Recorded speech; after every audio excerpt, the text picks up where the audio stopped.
Now then, Lee Anderson here. Join me on GB News on my show, The Real World, every Friday at 7 p.m. I'm not eating bloody cat. Are you Delicious. mental? Open your mouth. OK, here comes a train. Reminds me of the scene in Singing in the Rain. Adam, is that a good one? Whoa! Join me at 7 on GB News, Britain's news channel.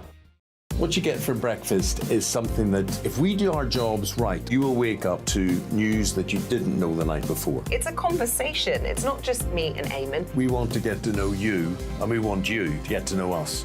From 6, it's Breakfast with Eamon and Isabel. Monday to Thursdays on GB News. Britain's news channel. There's only 3 people you can trust in life. Your doctor, your lawyer, and your nana. I'm not sure. So join me, Nana Aquare, at 3 p.m. every Saturday and Sunday, where we discuss the biggest topics of the weekend. Be ready for battle. Could you be quiet? What is this? It's my new teeth. It's your new teeth. I don't bite. Well, not without a good reason. Always honest, always fun. Every weekend at 3 p.m. on GB News, the People's Channel, Britain's news channel. Every Sunday from 11, join Michael Portillo. There will be topical discussion, looking at the week before and the week to come. So kick back and relax at 11 a.m. on Sundays on GB News with me, Michael Portillo. GB News, the People's Channel, Britain's news channel.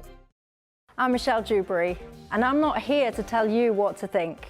I'd much rather hear what you have to say. So, send in your opinions to gbviews@gbnews.com. Keep them clean, and you never know, I might read them out. With my panel here on Jubes & Co, we debate, we get stuck into the issues of the day on a show where all views are welcome, especially yours. GB News, the People's Channel, Britain's news channel. Have a great Saturday night with me, Leo Curse, on the Saturday Night Showdown. It's a crazy world out there, so come and make fun of it with me, my panel of comedians, and a couple of people who actually know what they're talking about. This Saturday Night Showdown is your front row ticket to the clown show every Saturday, only on GB News, the People's Channel, Britain's news channel.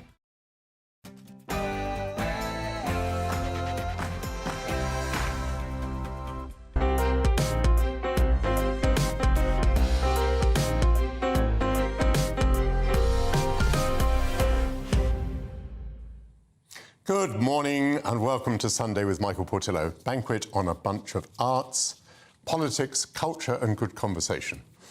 The government of Rishi Sunak appears to be close to existential crisis. On Tuesday, the government must steer the Rwanda safety bill through its first stage in the House of Commons. Robert Jenrick, who resigned as immigration minister last week, believes that the legislation is inadequate, that it will probably not make it possible for illegal migrants to be sent on flights to Rwanda before the next general election.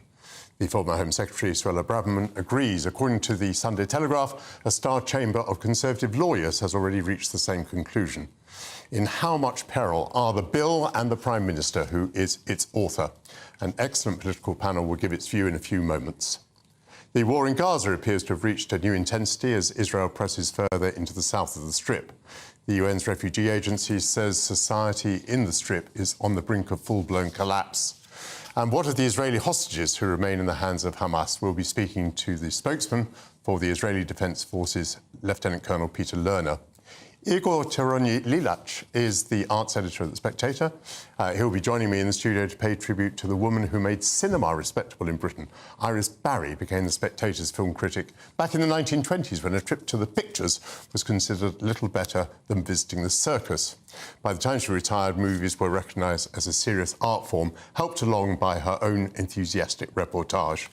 And finally, in the first hour, Stefan Kyriazis will join me to review a new production of Harold Pinter's The Homecoming, a play that shocked London in the 1960s and retains the power to do that today. All of that to come, but first your news headlines with Tatiana Sanchez.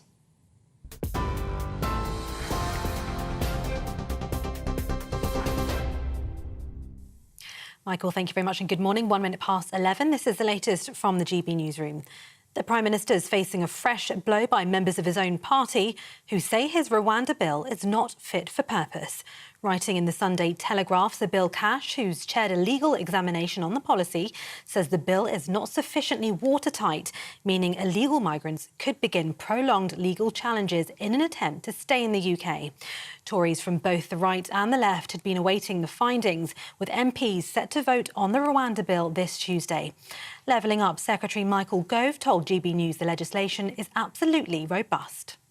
There are all sorts of milk metaphors out there. This is Jersey gold top legislation because it is very clear that the basis on which people resisted being sent to Rwanda in the past, the justifications that were used then, will no longer apply. And I think the legal consensus is, particularly from people who have themselves sat on the Supreme Court, like Jonathan Sumption, that this legislation will ensure that there will only be a vanishingly small number of cases for individuals being able to resist being deported. The Labour leader will warn the Prime Minister's party can no longer govern the country because warring camps are fighting like rats in a sack. In a speech on the same day as the scheduled vote on the government's Rwanda policy, he'll claim it's Labour that shares Britain's values.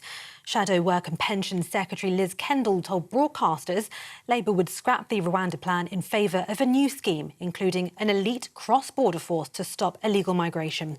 Despite the pressures over the £290 million policy that's been marred by legal challenges, the Prime Minister called on Labour to rise above political games and back his emergency legislation. The Mayor of London says the Met Police is chronically underfunded. In a letter to the Home Secretary, Sadiq Khan says London faces unique pressures as a capital city and urges the Home Office to boost the force's finances. He says the underfunding is highlighted by the challenge of policing the protests over the conflict in Gaza and Israel. Mr Khan warns the funding gap could now be as high as £240 million. The Scottish Government's under pressure to expedite a bill forcing sex offenders to notify police if they're changing their gender. Police Scotland currently don't keep records on sex offenders who've undergone gender reassignment, and there's no requirement to report this. It comes as the Gender Recognition Reform Bill went through Holyrood before it was blocked by the UK government. The court ruled the unprecedented use of Section 35 was lawful, rejecting a challenge from the Scottish Government. Meanwhile, Israel has ordered civilians to leave Gaza's main southern city amid difficult fighting.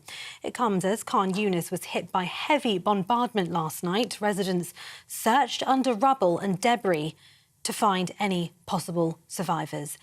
The Israeli military chief told his soldiers to press harder in their fight against the Hamas terror group, saying there were signs it was disintegrating. Now, at least 6 people have died after tornadoes hit Tennessee in the US. Severe storms left tens of thousands of homes also without power. One tornado was caught on video by this eyewitness, causing electrical flashes and an explosion. 3 people, including 2 adults and a child, were killed in Clarksville. Another 3 were killed in Nashville. Officials say the casualty figures are likely to rise. And finally, Buckingham Palace have revealed this year's Christmas cards are a combination of regal and relaxed. The Prince and Princess of Wales went for a monochrome photo showing the family all wearing plain shirts and denim. King Charles and Queen Camilla have chosen a portrait from the coronation, standing side by side with the King wearing the imperial state crown and Queen Camilla wearing Queen Mary's crown. This is GB News across the UK on TV, in your car, on your digital radio and on your smart speaker by saying play GB News. Now back to Michael.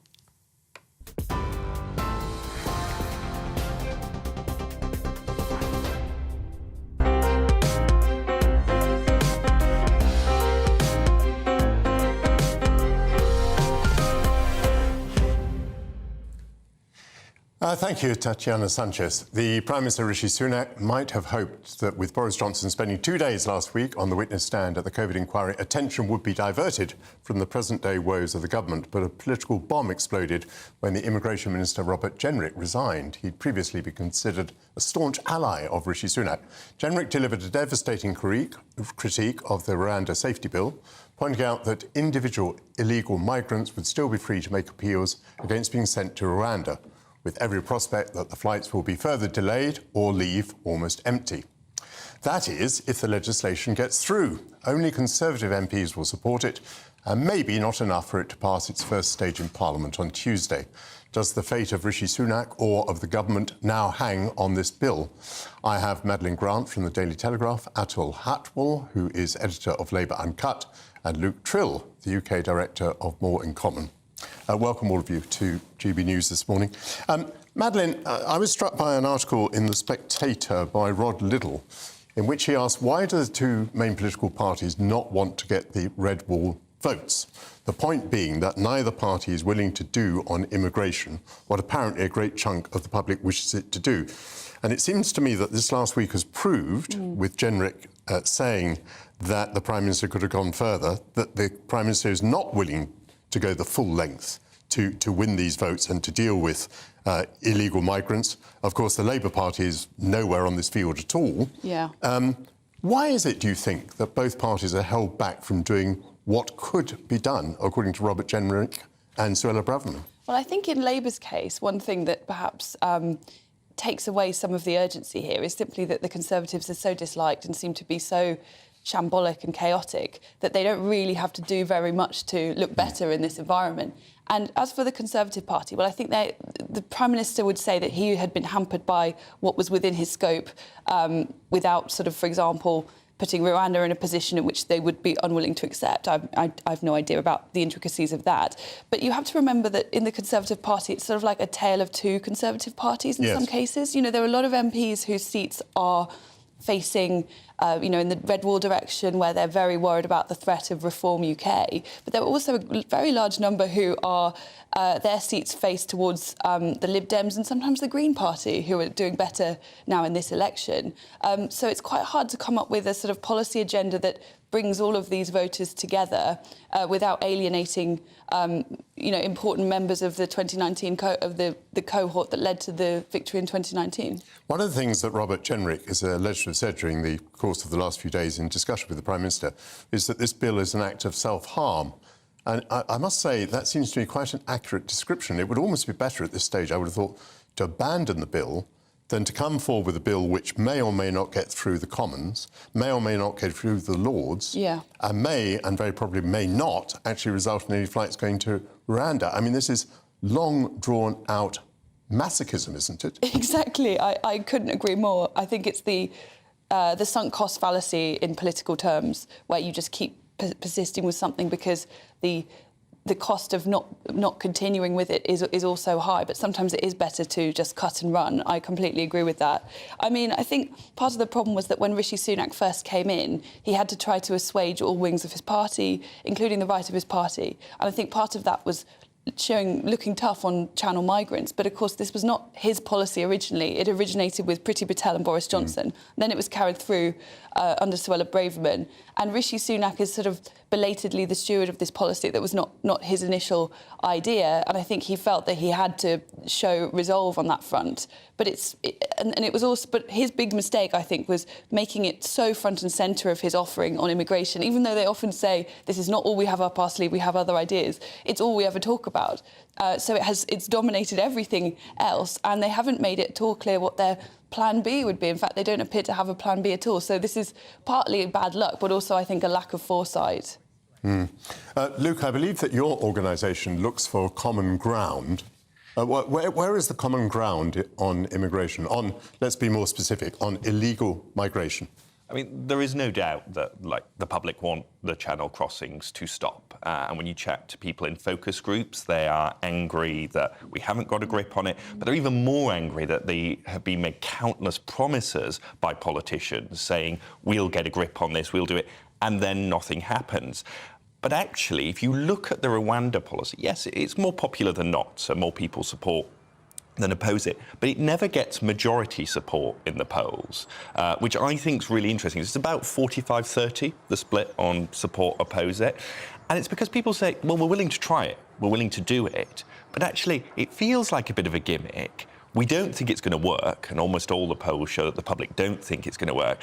And so that's why, I totally agree with Madeleine. The big mistake was to make Rwanda totemic, to say that this policy is the only way we're going to stop it. You never hear the Conservatives talking about the Albania deal. The Albania deal has worked to get crossings down. And if you talk to the public about that in focus groups, you go, oh, really? Because actually, the British public are very fair-minded. Their view is we need to help people genuinely in need, but what we don't want is people who are coming to take the mick or people who are jumping the queue. And actually, the Albania deal dealt with the group who were almost entirely economic migrants. They weren't fleeing persecution. We got to deal with that country, and we could stop people from coming. Why not talk about that success rather than banging on about this policy that people, as I say, they're willing to try it, but they just think it's a little bit weird.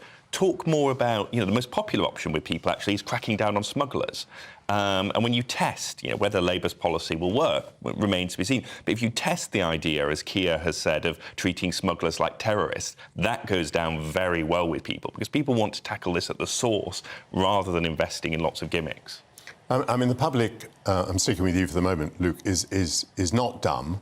And even if the policy got through all the stages that I described a moment ago, you'd then have to say, well, once, let's be optimistic and say 1,000, 2,000 people have been sent to Rwanda, that's the end of it, because Rwanda is then full, or rather its facilities are full. So people just aren't dumb about this. No, they're really not. They recognise a gimmick when they see one. And I think the bigger issue, actually, when it comes to this debate, is about trust in politics. It is about you have said you will do something and you're not delivering on it. And it doesn't matter whether it's migration, whether it's something else, but migration is the most clear example to people of we have been told there have been, this is the third bill in this Parliament on Rwanda that people have been told it will stop the boats, and yet it hasn't done. So I think the consequences go far beyond this.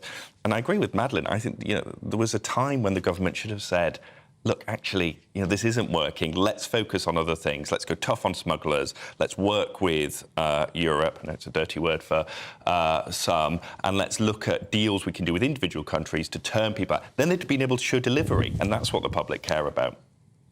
Atul, let me just broaden this out. For the moment, Labour must be kind of rather enjoying this because the Conservatives are tearing themselves apart. But just looking a little further ahead, it looks to me as though established parties across Europe are being destroyed by the migration issue. And if Labour is soon to be the party of government, then I would have said the day when it risks being destroyed by this subject is not far off either. Do you think that goes through the mind of the Labour Party? I think from a Labour perspective, you're right. Right now, today, it's a tremendous political opportunity and it's causing the government damage. I think when we look forward, whether a year, 2 years, whenever there is a change in government, the facts on the ground probably will change. Let's not forget that in the last Labour government, in 2002, illegal migration and asylum seekers hit the peak, higher than it is this year, 84,000 applications. And that was managed through a combination of government focus, extra resources, clearing the backlog, and some of the work that Luke was talking about, deals with countries, working with Europe. And underpinning that is just the general ebb and flow of migration globally. So there is a political opportunity today, and there is a solution tomorrow in terms of bringing down the kind of backlog and in terms of dealing with the challenges that institutionally in the Labour Party, there is memory that this happened before when we were in government. It happened in 2002. It was managed to the point where in 2010, when Labour left, at the moment there's 175,000 people seeking a first decision on asylum. When Labour left office in 2010, it was at 18,000. It's nearly a factor of 10. So confidence in the ability that it was done before, it can be done again, and not interrupting enemy when they're destroying themselves. Well, I certainly agree with your last half sentence.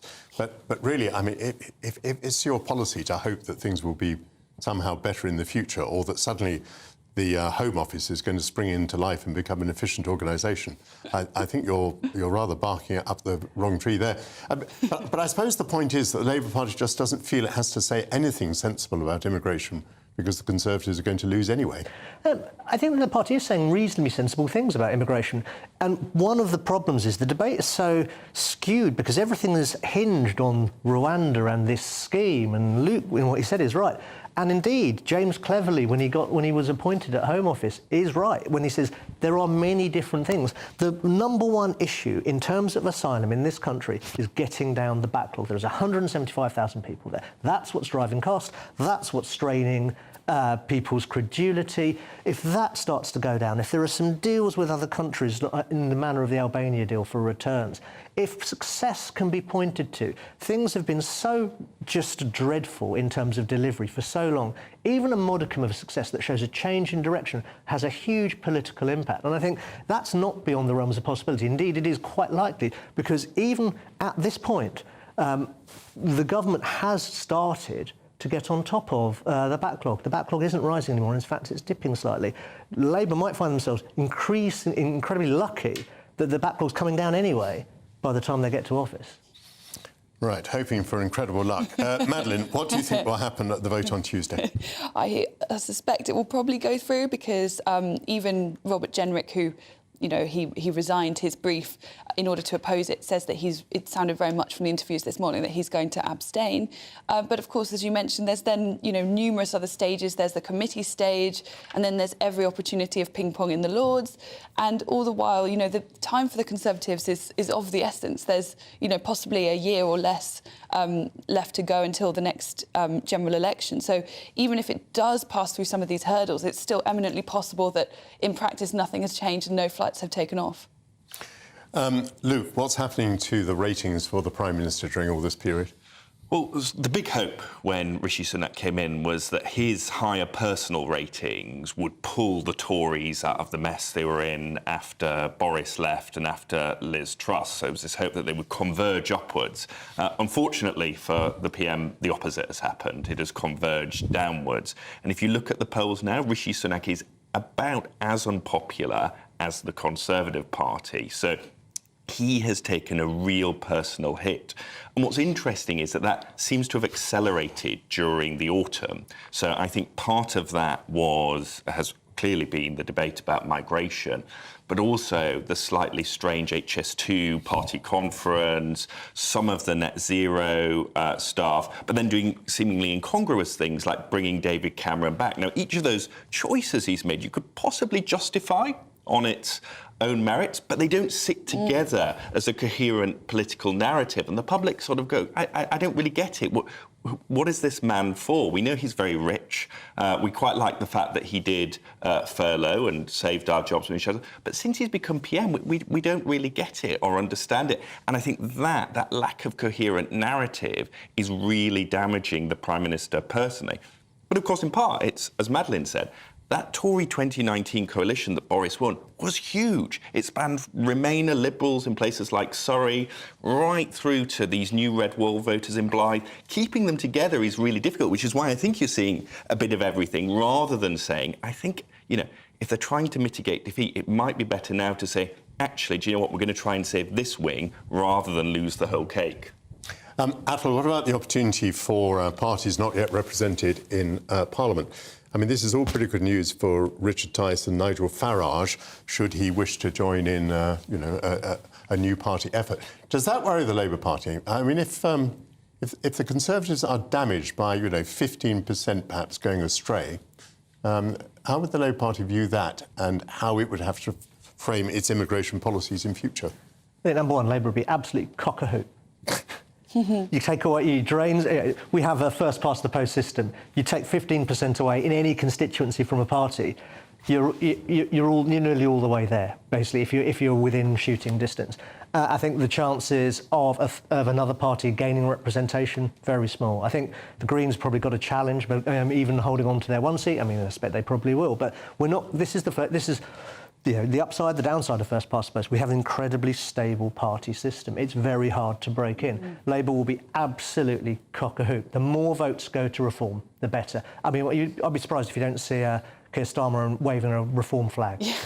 There are already quite a lot of Labour MPs currently who wouldn't be here without the Brexit Party in 2019. Yvette Cooper, Bridget Phillipson, some big dogs owe their existence to Nigel Farage. But what do you think of the point that I raised with Atul in the beginning, that, you know, sooner or later this issue is going to come and bite all the major parties, I would say in Europe, yes. not just in Britain? I think you're absolutely right. You know, we've seen it across Europe, and often Liberal elites are completely blinded to these things. People were absolutely shocked by what happened in the Netherlands recently, for example, with Geert Wilders.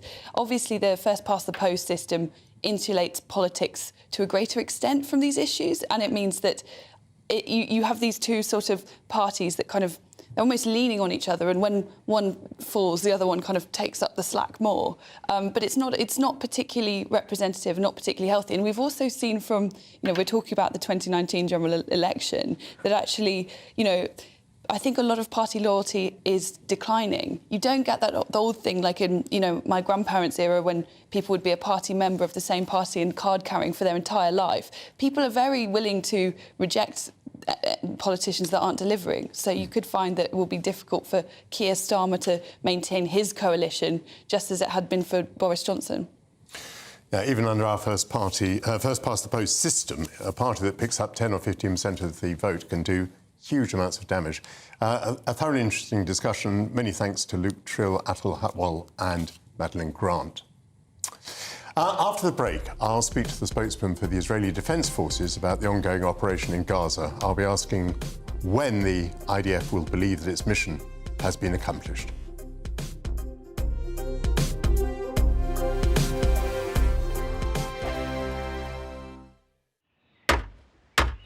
Who is it? We're here for the show.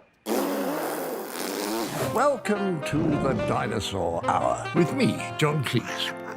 I was married to a therapist. And you survived? I thought we were getting Hugh Laurie. Second best. You interviewed Saddam Hussein. What's that like? I was terrified. I'm playing strip poker with these three. Oh! No, thank you. My CDs need to be put in alphabetical order. Are you going to be problematic again? The Dinosaur Hour. Sundays on GB News. Good afternoon, Britain. Good afternoon, Britain. Join us, Tom and Emily, To find out what's happening in the heart of Westminster. and why it matters to you. Weekdays from midday, we bring you the most compelling stories from across the United Kingdom. And from your doorstep to our inbox. That's right, we want to hear from you. GB News, Britain's news channel. I think the most exciting bit for me is talking to people. People who I think are ignored often by the major news channels. We're going to give news they want to hear. There's a voice there that needs to be heard. I think there's a chance here for a diversity of opinion to be expressed, which you don't find elsewhere. It's really exciting. We don't hold back. We're free to say how decisions that are taken here affect us all around the country. Only on GB News, the People's Channel, Britain's news channel. I'm Michelle Dewberry, and I'm not here to tell you what to think. I'd much rather hear what you have to say. So send in your opinions to gbviews@gbnews.com. Keep them clean, and you never know, I might read them out. With my panel here on Jubes & Co, we debate, we get stuck into the issues of the day on a show where all views are welcome, especially yours. GB News, the People's Channel, Britain's news channel. In the GB Newsroom, we bring you the news as it happens. With our team of dedicated journalists across the UK, we're ready to give you accurate reporting every day. When the news breaks, we'll be there with bulletins on GB News, the People's Channel, Britain's news channel.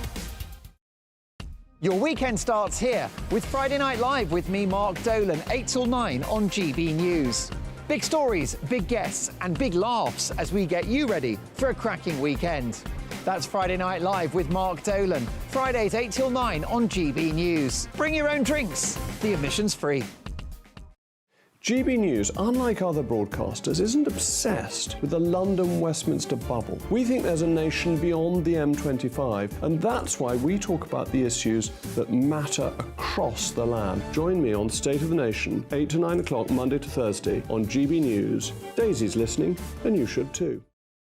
Tired of the usual focus-tested, pre-prepared Westminster runaround? Well, so am I. So you want higher taxes? Is your department to blame for this? Are you rethinking this policy? Every Sunday at 9:30, I'll be sitting down with those in power to get the truth about the issues affecting you. Let's be honest, we've known about the cost pressures of this project for years, not months. That's the Camilla Tominey Show, a politics show with personality. On GB News, the People's Channel, Britain's news channel.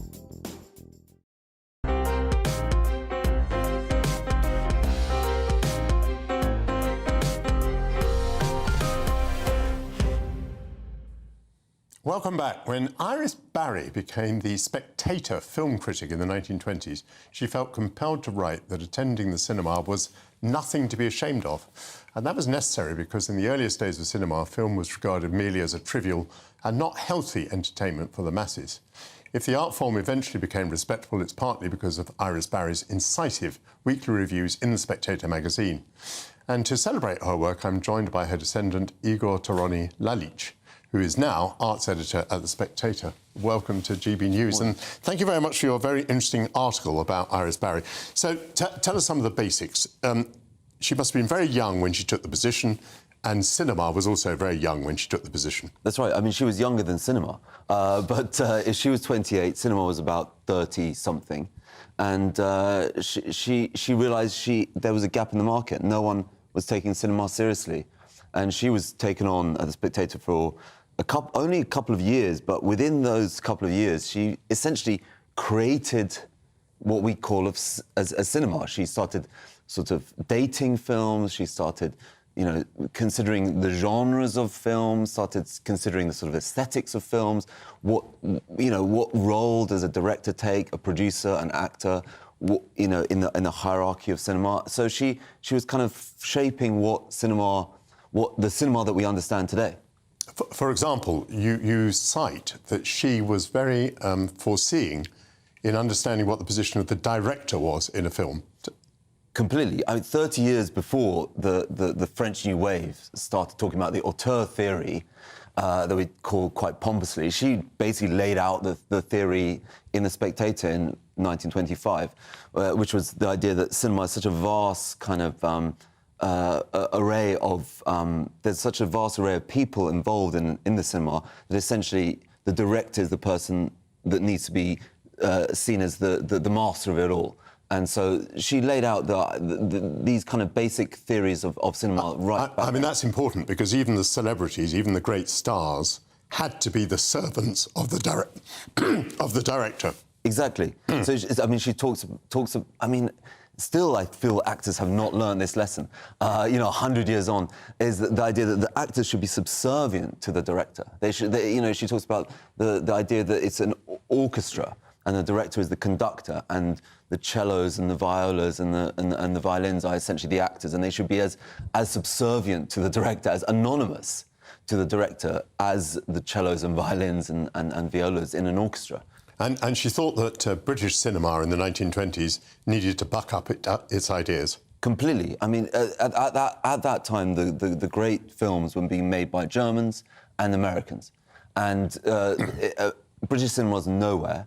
And what was amazing is how obscenely popular cinema was.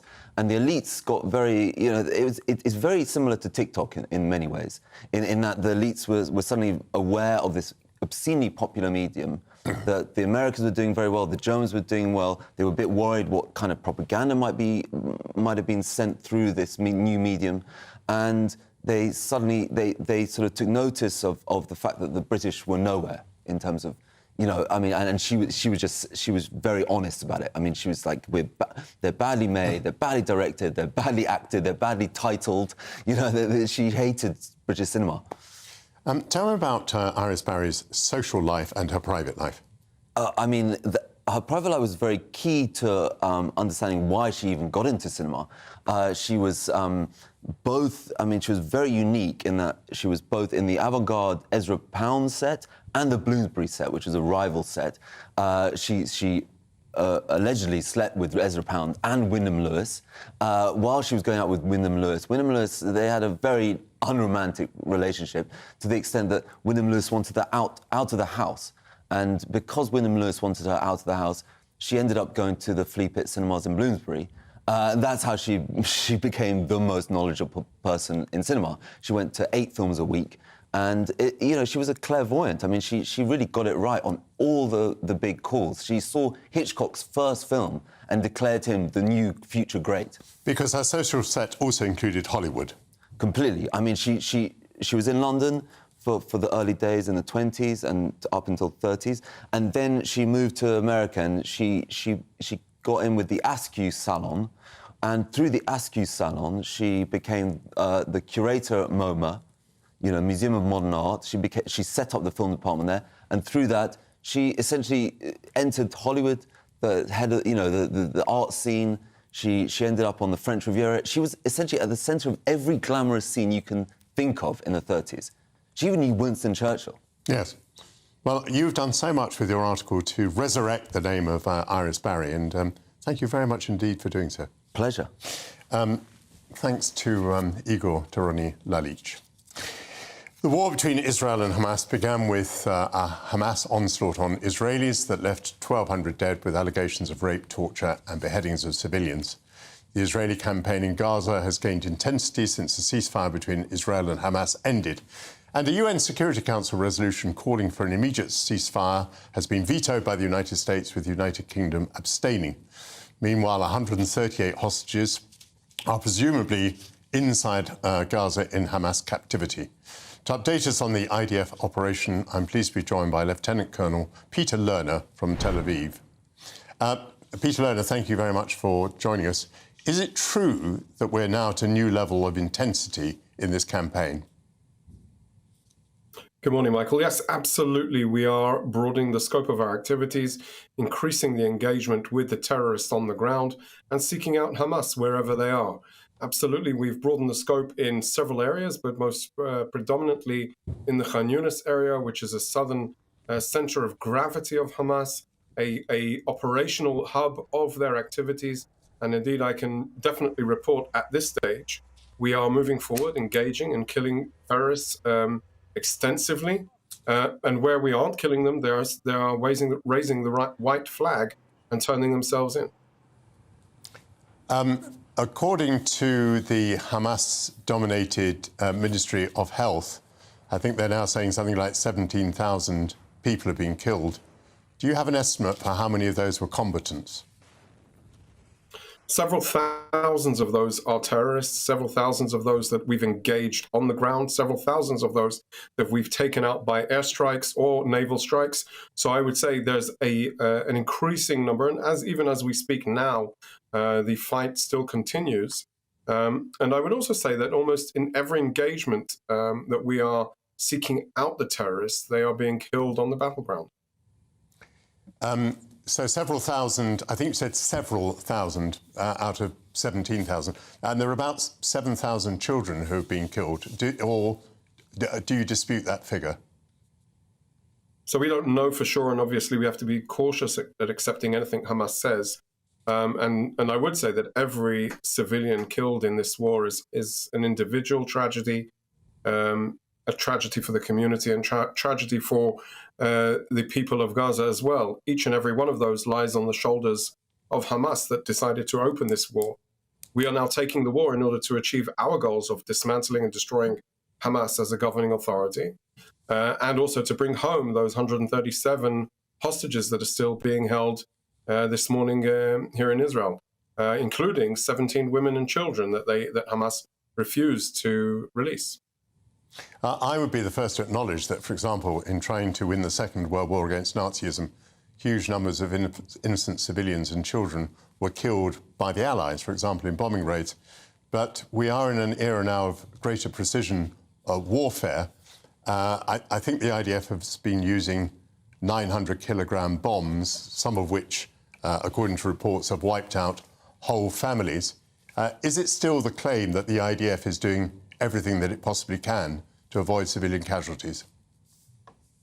Michael, I think we also need to understand the nature of the area of combat. This is what Hamas has done over the last 16 years, they've built their infrastructure. There isn't one civilian building that we aren't finding weapons or access points to their tunnel system, or command and control positions, which is basically communications hubs where they instruct the operatives to operate from. And this really illustrates exactly the nature of how we are conducting our warfare. But I would definitely say the nature of getting people out of harm's way is the essence of our operations, of distinguishing between the civilians and the terrorists, the non-combatants and those that are hostiles. Absolutely, I would say that is, that lies at the center of our decision-making process, but also the essence of how we mobilize on the ground. Of course, when terrorists are using schools for staging grounds, when they're using mosques, when they're using hospitals, it puts all of the civilian population at risk. And what we are doing is trying to get people out of harm's way by instructing them, by encouraging people to move from place to place, by putting out announcements. Even in the last couple of hours, we've given more announcements to civilians in specific areas because we need to operate there, because that is precisely where Hamas is operating. So the nature, and I would also argue, and I definitely reflect on what you're saying about World War II and how we've advanced since then. Unfortunately, the enemy has degraded since then. They don't differentiate themselves between the civilians and their activities. Hamas, precisely when we're watching the propaganda videos that they distribute, they're all wearing sandals and jeans. This is the enemy that we face, and we are seeking them out. We have no choice. This isn't a war we wanted at all. I would actually say it's a war we were surprised by.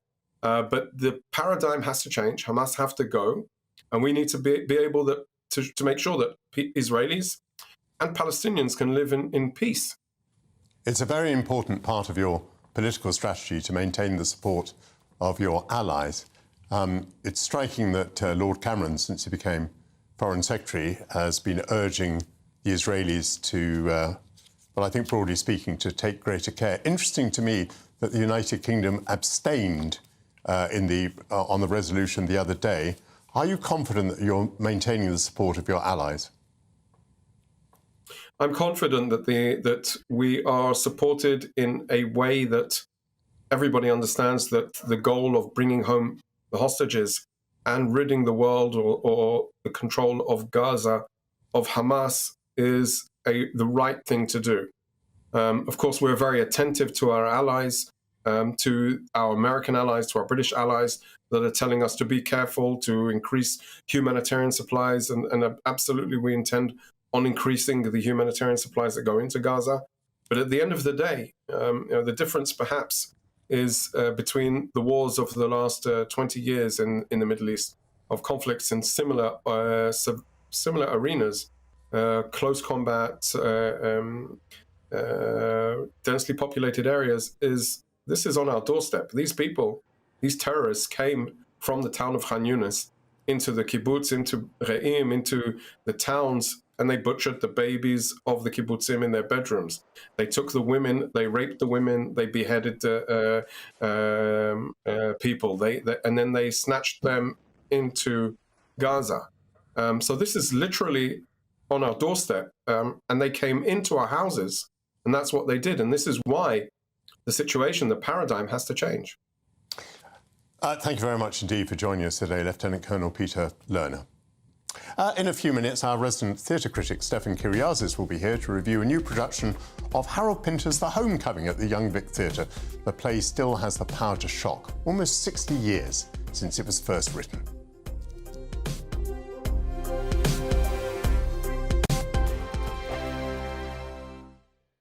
Wake up to the headlines with Headliners every morning at 5 a.m. We treat you to the day's biggest stories before anyone else, 7 days a week. You can catch up on everything you need to know before you've even had your kippers. Headliners every morning at 5 a.m, only on GB News, the People's Channel, Britain's news channel.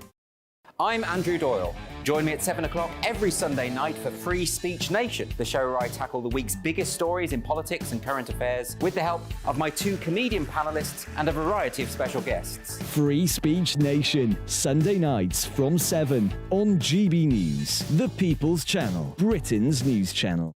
Big news, big debates, big opinion. Patrick Christie's Tonight is the week's biggest show. Every weekday, 9 to 11 p.m, we've got the inside track on the day's top stories. There'll be sharp takes you won't get anywhere else. We will set the news agenda, not just follow it, and I want to bring you along for the ride. Whatever it is, we'll have our finger on the pulse. It's news, but it's this close to entertainment. Patrick Christie's Tonight, 9 to 11 p.m, only on GB News, the People's Channel, Britain's news channel. Now then, Lee Anderson here. Join me on GB News on my show, The Real World, every Friday at 7 p.m. I'm not eating bloody cat. Are you Delicious. mental? Open your mouth. OK, here comes a train. Reminds me of the scene in Singing in the Rain. Adam, is that a good one? Whoa! Join me at 7 on GB News, Britain's news channel. What you get for breakfast is something that, if we do our jobs right, you will wake up to news that you didn't know the night before. It's a conversation. It's not just me and Eamon. We want to get to know you, and we want you to get to know us. From 6, it's Breakfast with Eamon and Isabel. Monday to Thursdays on GB News, Britain's news channel. There's only 3 people you can trust in life. Your doctor, your lawyer, and your nana. I'm not sure. So join me, Nana Aquare, at 3 p.m. every Saturday and Sunday, where we discuss the biggest topics of the weekend. Be ready for battle. Could you be quiet? What is this? It's my new teeth. It's your new teeth. I don't bite. Well, not without a good reason. Always honest, always fun. Every weekend at 3 p.m. on GB News, the People's Channel, Britain's news channel.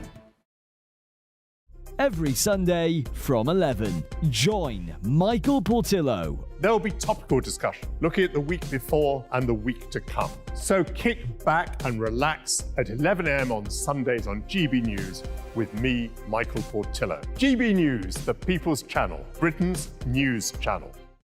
I'm Michelle Dewberry, and I'm not here to tell you what to think. I'd much rather hear what you have to say. So, send in your opinions to gbviews@gbnews.com. Keep them clean, and you never know, I might read them out. With my panel here on Jubes & Co, we debate, we get stuck into the issues of the day on a show where all views are welcome, especially yours. GB News, the People's Channel, Britain's news channel. Have a great Saturday night with me, Leo Carson, this Saturday Night Showdown. It's a crazy world out there, so come and make fun of it with me, my panel of comedians, and a couple of people who actually know what they're talking about. This Saturday Night Showdown is your front row ticket to the clown show every Saturday, only on GB News, the People's Channel, Britain's news channel.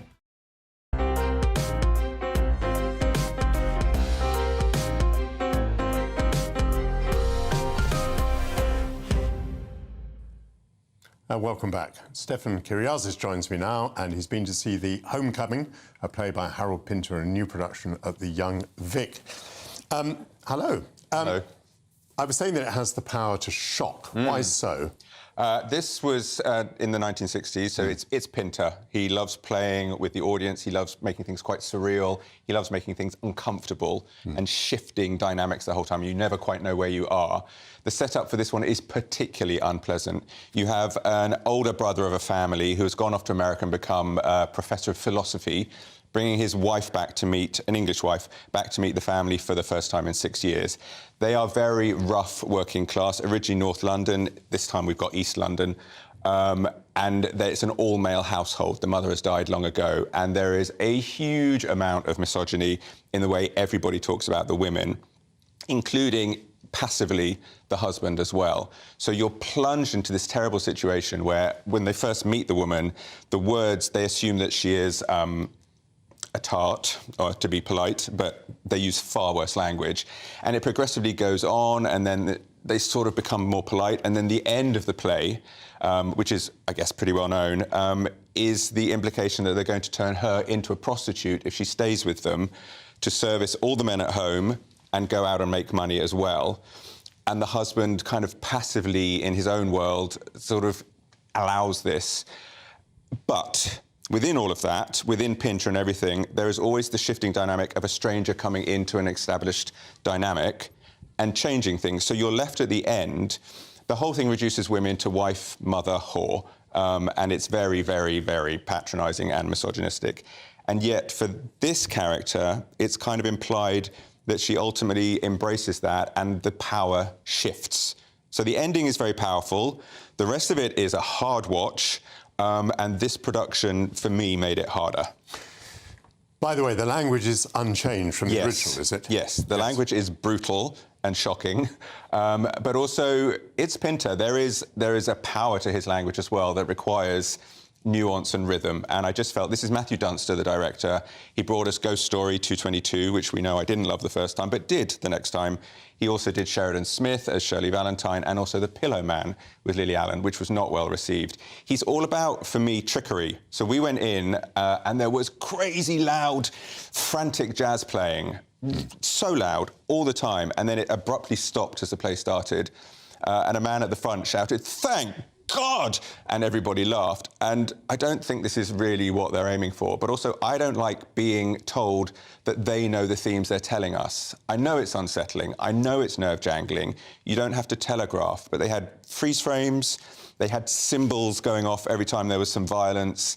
It was all very self-aware, and it wanted us to know what it was doing. The performance is pretty good. He always brings in big names. Jared Harris, great actor, phenomenal actor, but he's doing all this all the time, mate. He's from East London, but his H's kind of came and went, and it just didn't convince. Joe Cole from Peaky Blinders, excellent as the very shifty middle brother that is also a pimp. He was very good. And the main girl is Lisa Divener, and there's elements of Lily Allen to her. It's that gamine thing that Dunster really likes. I thought she convinced. So towards the end, there was some power. Did I enjoy it? Not at all. Have I gone back and watched the Peter Hall version again, which you can watch on Amazon Prime? Yes, I did, with Ian Holm. And it's slightly more stagey, but it also really allows the words to breathe. So, yes. I was going to say, if the production had pleased you more, would you say that this is a play that should be revived, or because of all the foul language and the concepts in it, is it one that could be left in the coffin, do you think? It's a difficult one because the misogyny is so powerful, but then, and also this kind of toxic masculinity. But then these are very relevant themes today as well, and it should shock, and I'm fine with being shocked by theatre. And there is power to Pinter, but he is very much his own thing. So it is a Pinter piece, but I think it still stands up. Shall we raise morale a little bit? Yeah, not fun. We need something a little bit jolly, almost, in fact, as fabulous, if not more, than your Christmas trees. So we've got some nutcrackers. It's Christmas, it's time for some gorgeousness, and we've got a brilliant clip, first of all, of the Royal Ballet.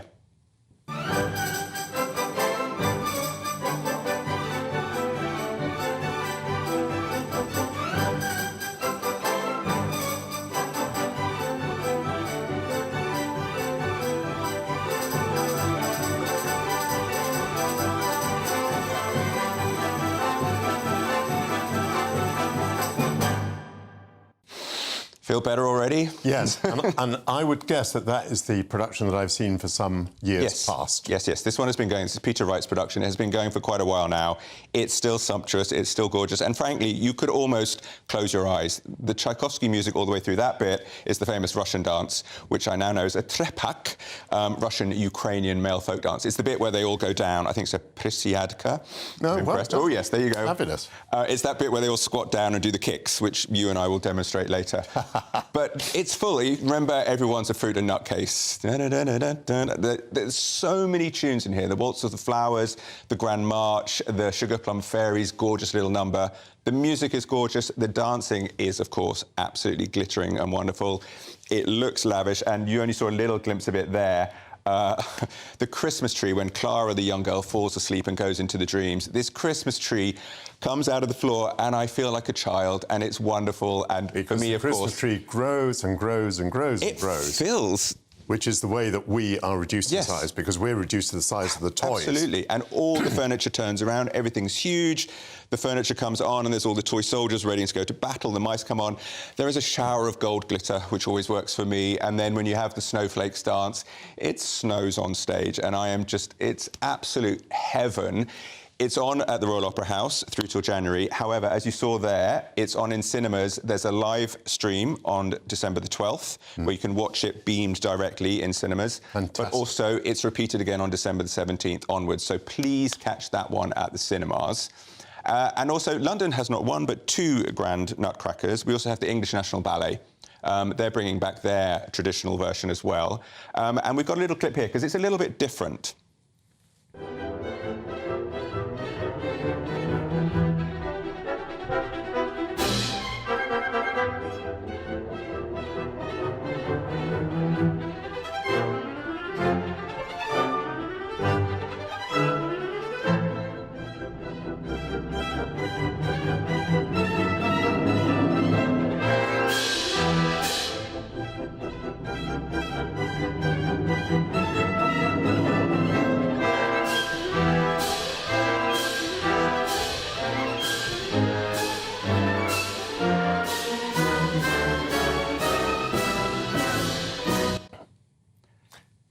How would you compare and contrast? Well, they're different in the fact that English National Ballet is primarily a touring production, a touring company, rather. So they have less ability to have monstrous, fantastically huge sets. But what I find is that they're very light on their feet, and I love that. They're very adaptable.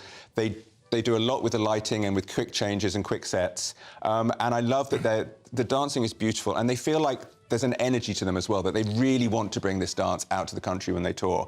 And this production also changes things. So we're very used to building. Nutcracker is normally the only ballet where the big number and the big names come on at the end, the Sugar Plum Fairy and her prince. That's the grand part of her at the end. In this production, they dispense with those characters altogether. So Clara, the girl, dances a lot of those big pieces. And you saw there the Nutcracker in his full costume. They've opted, and it doesn't entirely work, but it's a bold choice, to have the Nutcracker danced by one person and the nephew, who is the person that's trapped in the story as the Nutcracker, a different dancer, and they slightly alternate through the production. It's a little bit... it doesn't quite work for me. However, you get two great male dancers. And also you saw the Mouse King there. He's dispatched normally early on in the first battle with the toy soldiers.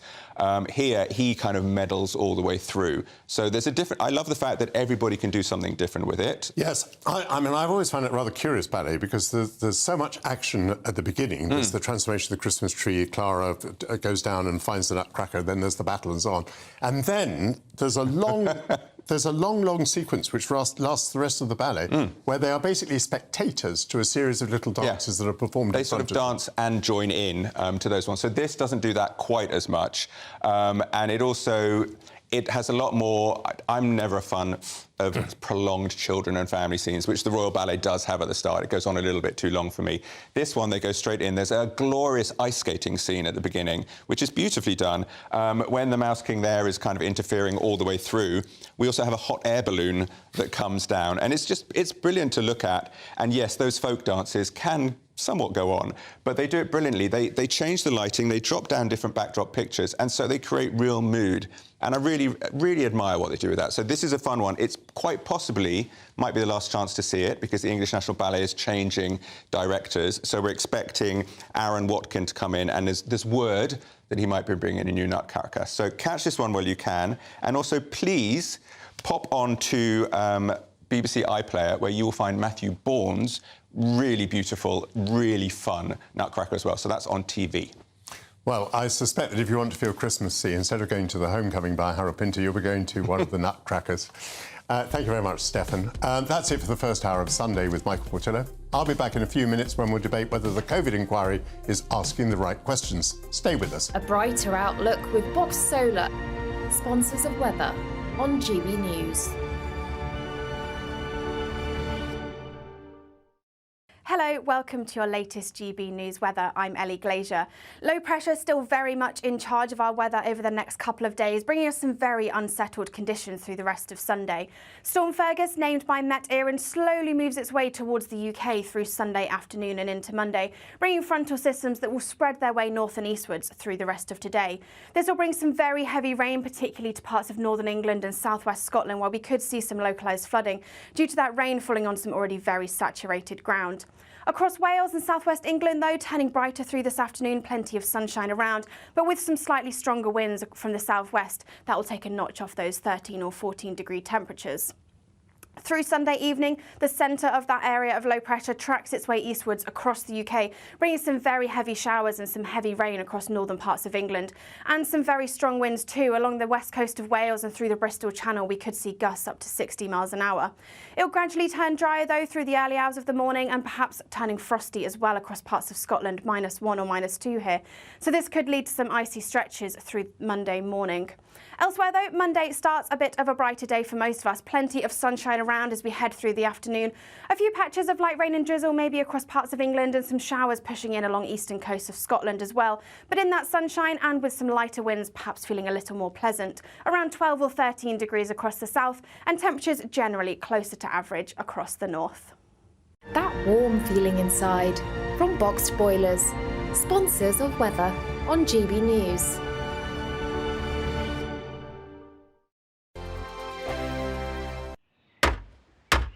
Who is it? We're here for the show. Welcome to the Dinosaur Hour with me, John Cleese. I was married to a therapist. And you survived? I thought we were getting Hugh Laurie, second best. You interviewed Saddam Hussein. What's that like? I was terrified. I'm playing strip poker with these three. Oh! No, thank you. My CDs need to be put in alphabetical order. Are you going to be problematic again? The Dinosaur Hour. Sundays on GB News. Good afternoon, Britain. Good afternoon, Britain. Join us, Tom and Emily, To find out what's happening in the heart of Westminster. and why it matters to you. Weekdays from midday, we bring you the most compelling stories from across the United Kingdom. And from your doorstep to our inbox. That's right, we want to hear from you. GB News, Britain's news channel. I think the most exciting bit for me is talking to people. People who I think are ignored often by the major news channels. We're going to give news they want to hear. There's a voice there that needs to be heard. I think there's a chance here for a diversity of opinion to be expressed, which you don't find elsewhere. It's really exciting. We don't hold back. We're free to say how decisions that are taken here Affects us all around the country. Only on GB News, the People's Channel, Britain's news channel. I'm Michelle Dewberry, and I'm not here to tell you what to think. I'd much rather hear what you have to say. So send in your opinions to gbviews@gbnews.com. Keep them clean, and you never know, I might read them out. With my panel here on Jubes & Co, we debate, we get stuck into the issues of the day on a show where all views are welcome, especially yours. GB News, the People's Channel, Britain's news channel. In the GB Newsroom, we bring you the news as it happens. With our team of dedicated journalists across the UK, we're ready to give you accurate reporting every day. When the news breaks, we'll be there with bulletins on GB News, the People's Channel, Britain's news channel. Your weekend starts here with Friday Night Live with me, Mark Dolan, 8 till 9 on GB News. Big stories, big guests and big laughs as we get you ready for a cracking weekend. That's Friday Night Live with Mark Dolan. Fridays 8 till 9 on GB News. Bring your own drinks. The admission's free. GB News, unlike other broadcasters, isn't obsessed with the London-Westminster bubble. We think there's a nation beyond the M25, and that's why we talk about the issues that matter across the land. Join me on State of the Nation, 8 to 9 o'clock, Monday to Thursday, on GB News. Daisy's listening, and you should too. Tired of the usual focus-tested, pre-prepared Westminster runaround? Well, so am I. So you want higher taxes? Is your department to blame for this? Are you rethinking this policy? Every Sunday at 9:30, I'll be sitting down with those in power to get the truth about the issues affecting you. Let's be honest, we've known about the cost pressures of this project for years, not months. That's the Camilla Tominey Show, a politics show with personality. On GB News, the People's Channel, Britain's news channel.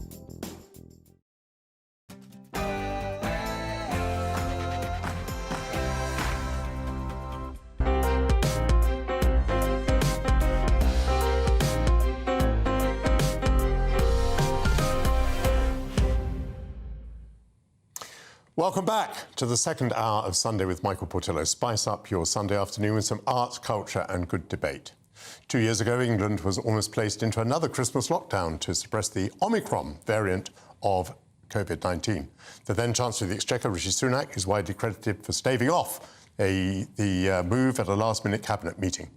2 years on, he's due to answer questions at the COVID inquiry a few days after Boris Johnson. I'll relitigate the lockdown debate. Are those who accuse Boris of not locking down quickly enough and who attack Rishi for his eat out to help out policy ignoring the enormous side effects of lockdown? 40 years ago this week, a promising young Northern Irish Unionist politician was gunned down on the streets of Belfast by the Provisional IRA. Edgar Graham was a law professor at Queen's University Belfast and was leaving its campus when attacked by two assassins passing themselves off as students. The murder was particularly shocking for Northern Ireland's Unionists, as Graham was known as an articulate and persuasive voice for political moderation during the worst years of the Troubles. A new podcast asks whether his intelligence and sophistication sealed his fate. We'll speak to the journalists behind that podcast. As 2023 draws to a close, Time magazine has selected its Person of the Year. She's the Grammy Award-winning, platinum-selling, blockbuster touring phenomenon of Taylor Swift, of whom I am a fan. Alex Larman will join me to mark a record-breaking year for the most celebrated songstress of her generation. And as Christmas draws nearer, Chef Aldo Zili will be here showing us how to feed our Christmas cakes, a tradition that he's determined to defend in the face of changing fashions. All of that to come, but first your news headlines with Tatiana Sanchez.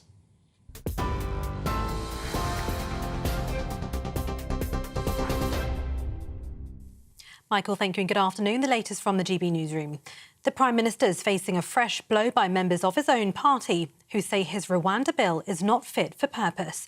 Writing in the Sunday Telegraph, Sybil Cash, who's chaired a legal examination on the policy, says the bill is not sufficiently watertight, meaning illegal migrants could begin prolonged legal challenges in an attempt to stay in the UK.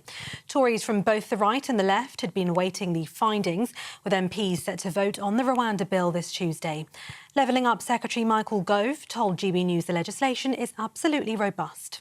There are all sorts of milk metaphors out there. This is Jersey gold top legislation because it is very clear that the basis on which people resisted being sent to Rwanda in the past, the justifications that were used then, will no longer apply. And I think the legal consensus is, particularly from people who have themselves sat on the Supreme Court, like Jonathan Sumption, that this legislation will ensure that there will only be a vanishingly small number of cases for individuals being able to resist being deported. The Labour leader will warn the Tories can no longer govern the country because warring camps are, as he describes, fighting like rats in a sack. In a speech on the same day as the scheduled vote on the government's Rwanda policy, he'll claim it's Labour that shares Britain's values.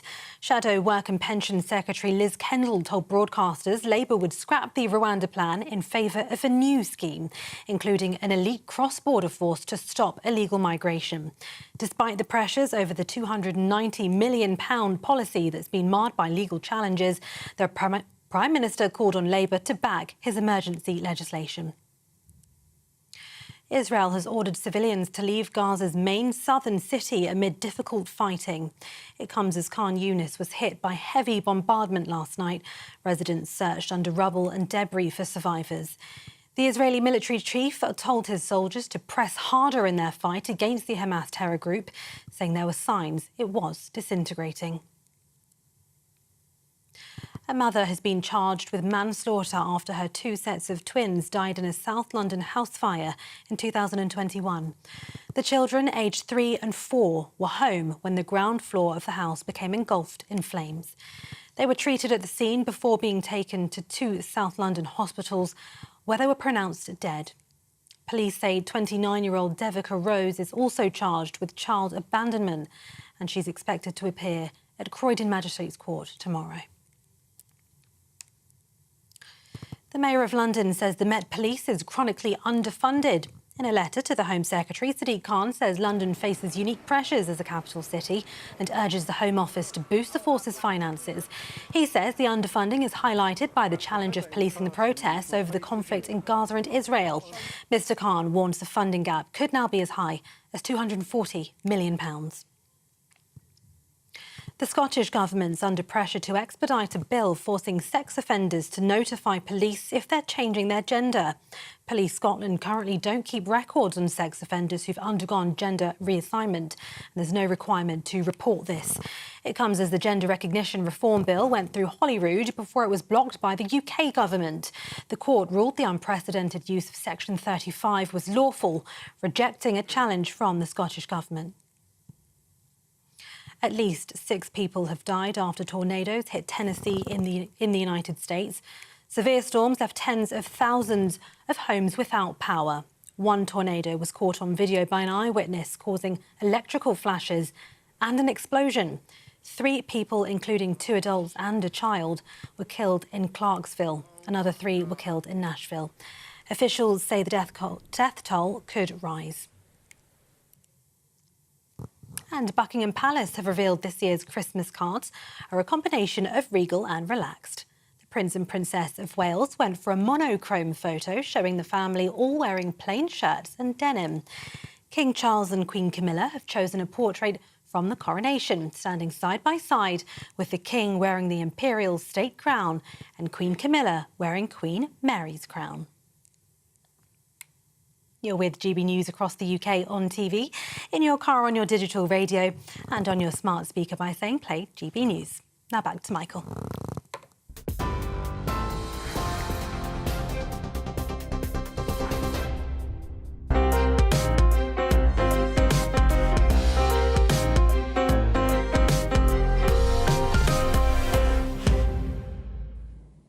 Thank you, Tatiana Sanchez. Almost 2 years ago, England stood on the brink of a second Christmas lockdown as the government's scientific advisors warned that a surge in the Omicron transmissions of the coronavirus might overwhelm the National Health Service. The timely arrival of the then Chancellor of the Exchequer, Rishi Sunak, at a last-minute cabinet meeting is widely credited with scuppering that move. That was the last time that the government seriously entertained the possibility of a lockdown. With the benefit of hindsight, and as the former Prime Minister Boris Johnson faces his own questions about the handling of the coronavirus, I want to ask whether lockdown was the right policy to deal with the pandemic. And to do that, I'm joined by two guests. Paul Connew is the former editor of the Sunday Mirror and author of several books on Boris Johnson and the government's handling of COVID-19, including The Pandemic, A Year of Mistakes. And Molly Kingsley is from the Us For Them group, which campaigns for children to be prioritised in government policy. She has her own book. It's called The Accountability Deficit, How Ministers and Officials Evaded Accountability, Misled the Public and Violated Democracy During the Pandemic. That's just the title. Very good to see you both here on GB News. Paul Connew, if people can remember the name of your book, it's about mistakes. I wonder whether one of the mistakes was the lockdown itself, given that Britain and Sweden did much the same and Sweden didn't have a lockdown. But they're very different population spreads, of course. But lockdown was the right policy, not necessarily at the right time, and by his own admission, Boris Johnson now concedes that the first lockdown came too late. But of course, Boris's performance last week was, I think to most people, just confirmed that here was a Prime Minister semi-detached, lazy, not taking things seriously, which of course... But excuse me, let me interrupt you there for a moment. You're not a man who believes much that Boris says, so why should we take Boris's testimony that he locked down too late? Let me go back to the Swedish example. They didn't lock down at all. That doesn't mean that people didn't practice sensible things, like social distancing. It just meant that it didn't have to be done with the use of the law. Why do you immediately say that lockdown was the right thing to do when Sweden suggests that there was a different way of doing things? I think the nature of our population and our age profile was probably such that if we hadn't locked down, and as I say, I think there's an argument to be had about the timings of the lockdown, but I think lockdown policy, certainly early on, was the right one, and it was the one recommended by most scientists. But something which, of course, those still supporting Boris, of course, are trying now to destroy the inquiry, or certainly discredit it as some sort of legal, largely expensive legal pantomime almost.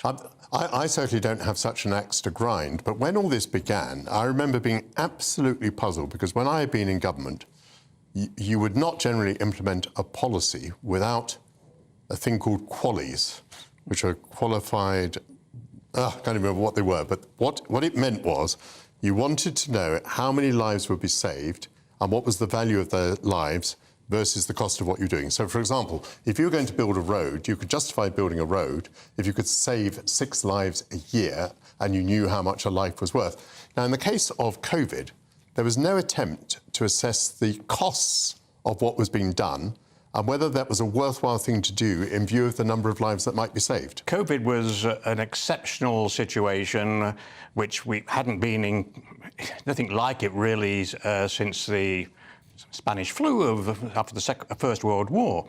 So, but I think the issue here, Michael, is really, were mistakes made? Yes, Boris Johnson admits that.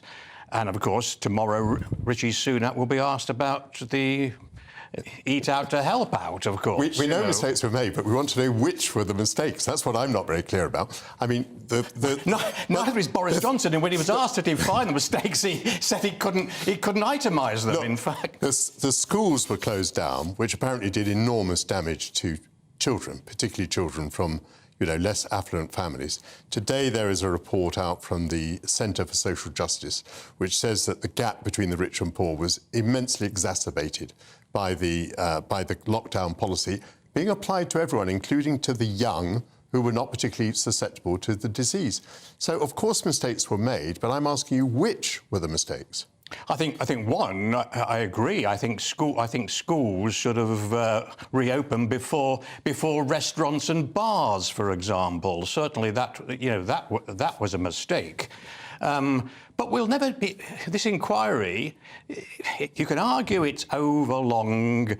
And I certainly hope the chairman, Baroness Hallett, does actually make some interim reports rather than leaving it to 2027 or whatever before we hear the final report. But mistakes were made. Boris Johnson couldn't even define the mistakes. But where was he, for example, during those first 5 Cobra meetings? According to Dominic Cummings, not informed. Molly, let me come to you. What mistakes were made? Locking down. We had a series of these incredibly, I would say, unethical, very, very damaging interventions. And as you say, Michael, they were imposed without any assessment of harm. So we can all argue about whether they worked. And actually, I don't think Boris is assuming they worked. One of the things he actually said on Thursday was one of the most important things the inquiry has to evaluate is the extent to which the MPIs deflected the progress of the virus. The inquiry, unbelievably, is not looking at that.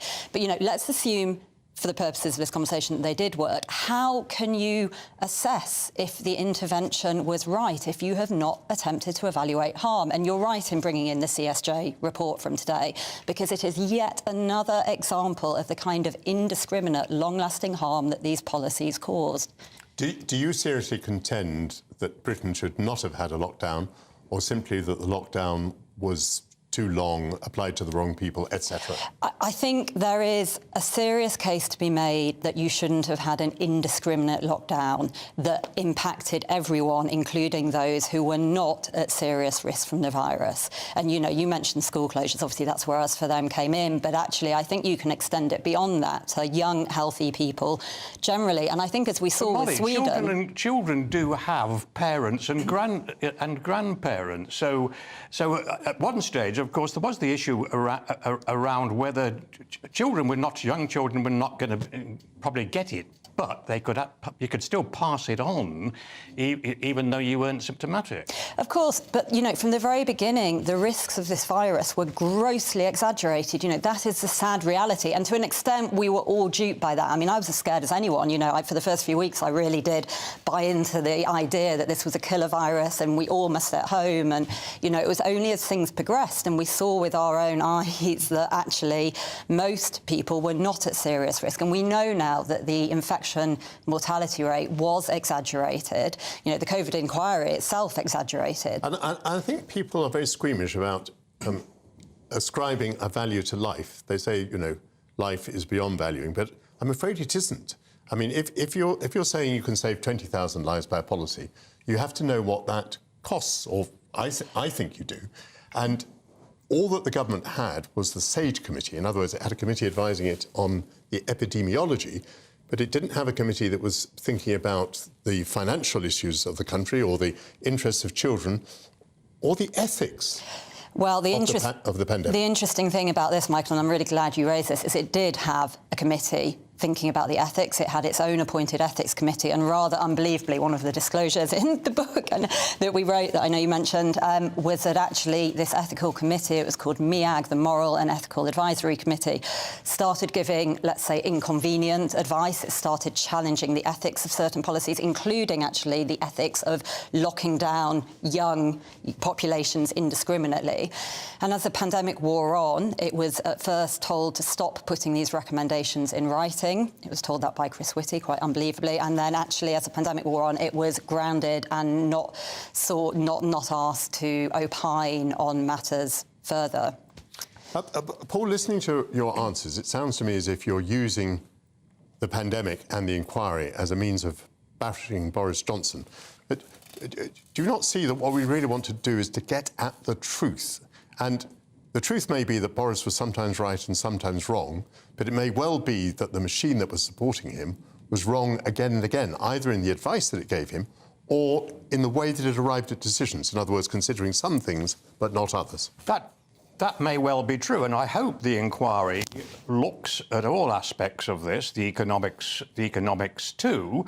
And tomorrow could be an interesting day in the sense that Rishi Sunak may well be asked or put forward his arguments on the economic damage versus saving lives, if you like, in fact.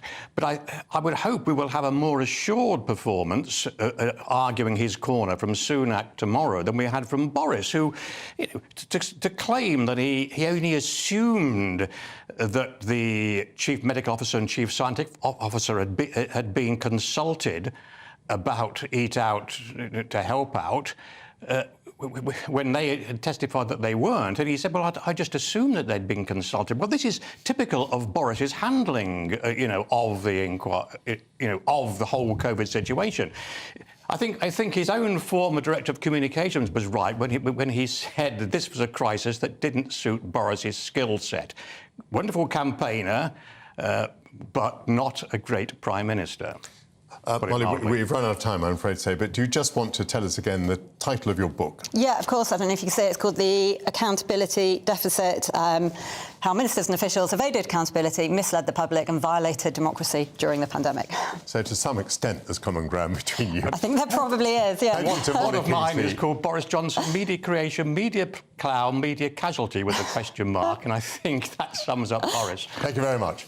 Molly Kingsley and Paul Connew. In a few minutes I'll speak to one of Northern Ireland's leading journalists about his new podcast, which re-examines the shocking murder 40 years ago of one of unionism's most promising young voices. Stay with us.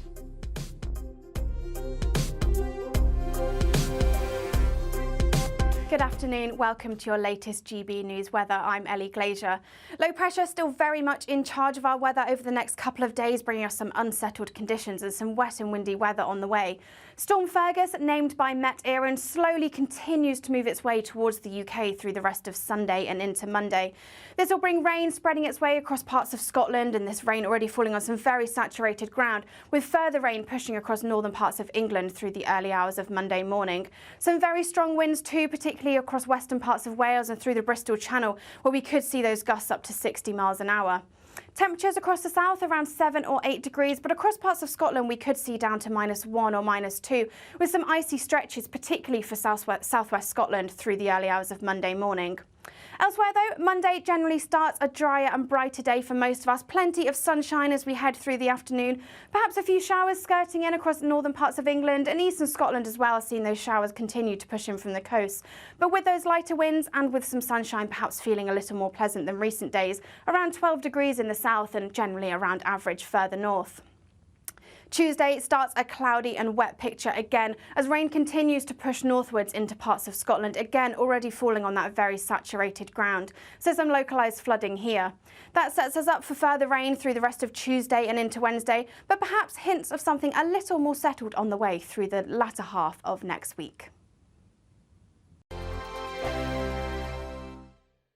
Wake up to the headlines with Headliners every morning at 5 a.m. We treat you to the day's biggest stories before anyone else, 7 days a week. You can catch up on everything you need to know before you've even had your kippers.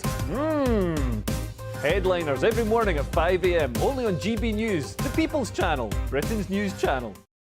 I'm Andrew Doyle. Join me at 7 o'clock every Sunday night for Free Speech Nation, the show where I tackle the week's biggest stories in politics and current affairs with the help of my 2 comedian panellists and a variety of special guests. Free Speech Nation, Sunday nights from 7 on GB News, the People's Channel, Britain's news channel. Big news, big debates, big opinion. Patrick Christie's Tonight is the week's biggest show. Every weekday, 9 to 11 p.m, we've got the inside track on the day's top stories. There'll be sharp takes you won't get anywhere else. We will set the news agenda, not just follow it, and I want to bring you along for the ride. Whatever it is, we'll have our finger on the pulse. It's news, but it's this close to entertainment. Patrick Christie's Tonight, 9 till 11 p.m, only on GB News, the People's Channel, Britain's news channel. Now then, Lee Anderson here. Join me on GB News on my show, The Real World, every Friday at 7 p.m. I'm not eating bloody cat. Are you Delicious. mental? Open your mouth. OK, here comes a train. Reminds me of the scene in Singing in the Rain. Adam, is that a good one? Whoa! Join me at 7 on GB News, Britain's news channel. What you get for breakfast is something that, if we do our jobs right, you will wake up to news that you didn't know the night before. It's a conversation. It's not just me and Eamon. We want to get to know you, and we want you to get to know us. From 6, it's Breakfast with Eamon and Isabel. Monday to Thursdays on GB News, Britain's news channel. There's only 3 people you can trust in life. Your doctor, your lawyer, and your nana. I'm not sure. So join me, Nana Aquare, at 3 p.m. every Saturday and Sunday, where we discuss the biggest topics of the weekend. Be ready for battle. Could you be quiet? What is this? It's my new It's teeth. your new teeth. I don't bite. Well, not without a good reason. Always honest, always fun. Every weekend at 3 p.m. on GB News, the People's Channel, Britain's news channel. Every Sunday from 11, join Michael Portillo. There will be topical discussion, looking at the week before and the week to come. So kick back and relax at 11 a.m. on Sundays on GB News with me, Michael Portillo. GB News, the People's Channel, Britain's news channel. I'm Michelle Dewberry, and I'm not here to tell you what to think.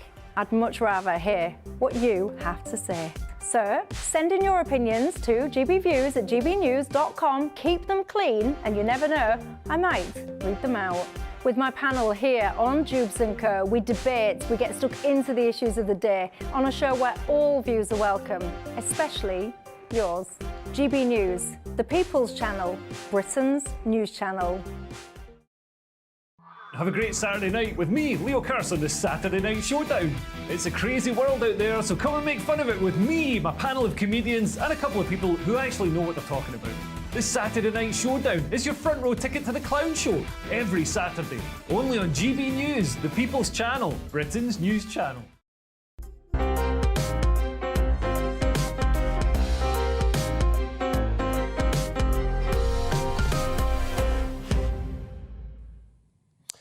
Welcome back. Northern Ireland was a hard place to shock during the 1980s as the Troubles conflict entered its second decade with further murder and mayhem. However, the Provisional IRA's killing of Edgar Graham, a talented and articulate young politician of the Ulster Unionist Party, did shock. Edgar was a law lecturer at Queen's University in Belfast who persuasively argued for moderation and against the extremists on both sides. His murder left many wondering why such a progressive voice had been targeted. A new podcast has been released to mark the 40th anniversary of his death. It's by one of Northern Ireland's leading journalists, Sam McBride, and it asks whether Graham's intelligence and sophistication put a target on his back. Sam McBride joins me now. Sam, thank you very much for joining us on GB News. Give a little pen portrait, if you would, of this man who was murdered. Edgar Graham had a brilliant mind. That's what everyone who knew him says 40 years after they last saw him alive. He was someone who had studied at Queen's University. He had gone to Oxford. He was someone who, after his death, was widely respected, even in the very senior halls of power in Washington. The U.S. Chief Justice was said to have highly respected him after meeting him. He was someone who was both a lawyer and a law lecturer and a unionist politician. That would be quite unusual these days, but he was someone who at the age of 29 was already far ahead of David Trimble in terms of his very significant stature within the Ulster Unionist Party. Trimble wasn't even a councillor at this stage, even though he was 10 years older than Edgar Graham. And at the point of his murder, he was the South Belfast Assemblyman. He was the person who represented that seat in the Stormont Parliament, which was not really in anything like the situation that it's in now, albeit it's actually not sitting now. But after the Good Friday Agreement, it's obviously a power sharing situation. And prior to that, in the 1970s, it had been there was a failed attempt to get power sharing there, but into the 1980s, it really wasn't working. There was an attempt by the British government to get power sharing going in Northern Ireland, and he was someone who was seen as much more of a moderate force within the Ulster Unionist Party, very significant intellectually, trying to push for devolution, and when other people like Enoch Powell, people like Jim Molyneux, the party leader at that point, were very sceptical. They thought that really there should be a situation where we in Northern Ireland were governed in the same way as somewhere like Manchester or Birmingham, not have any sort of devolved power. So there was a struggle going on within the party, and Edgar Graham was a central figure in that at the point of his death. In your podcast, what is the theory that you advance as to why Edgar Graham was killed by the IRA?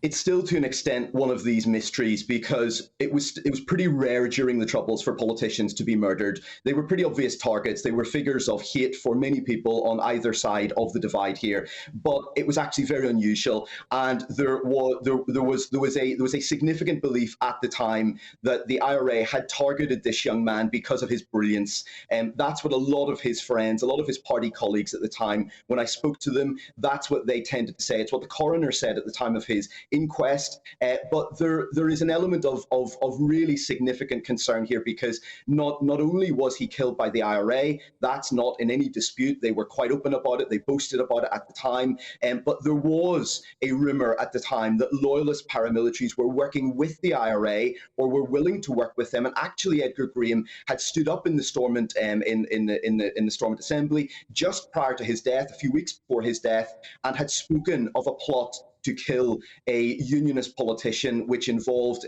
both loyalist and Republican paramilitaries coming together to advance a shared goal. He didn't say who that was, but his friends later knew that he was referring to himself. So he was scared. He was more scared at the time of his death of being taken out by loyalists and by Republicans. But ultimately, it was the IRA who killed him. And in doing so, they took out the brains of unionism, somebody who had a massive future. Almost everybody I spoke to agreed that he would have been party leader. But ultimately, it was his death that brought David Trimble back into frontline politics. And ultimately, David Trimble becomes the man who obviously is central to the Good Friday Agreement, wins the Nobel Peace Prize. So Edgar's death had a profound impact on David Trimble. Did you find evidence of this supposed loyalist IRA plot? So there was no real doubt that he was hated by loyalists. There were open comments at the time in loyalist magazines and in other places in the prisons from loyalists saying that they despised Edgar Graham, and the reason they despised him was that he was, yes, quite moderate in many of his stances, but he was very firm on law and order. As a lawyer, he was very articulate. He was very good at making very strong arguments in favour of things like the Supergrass trials, which were decimating both loyalist and Republican paramilitaries at that time.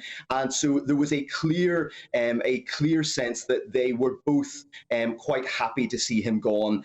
Did they actually play any part in his death, or was it that there was some sort of deal, as Dean Godson in his very significant biography of David Trimble suggests, that it was not that they were working together to get him killed, but there was this private agreement, which might seem bizarre, between people who are really meant to be fighting each other in terms of how they were seeing this at the time, but a deal that if you kill him, we won't kill one of yours, that there won't be retaliation.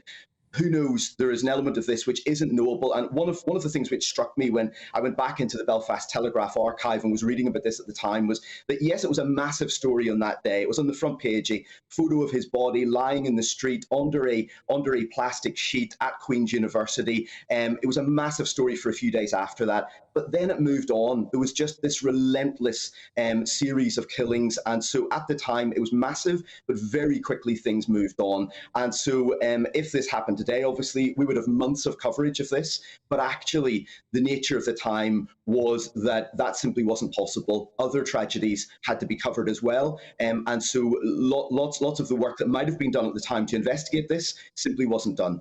What does Sinn Féin say about it now?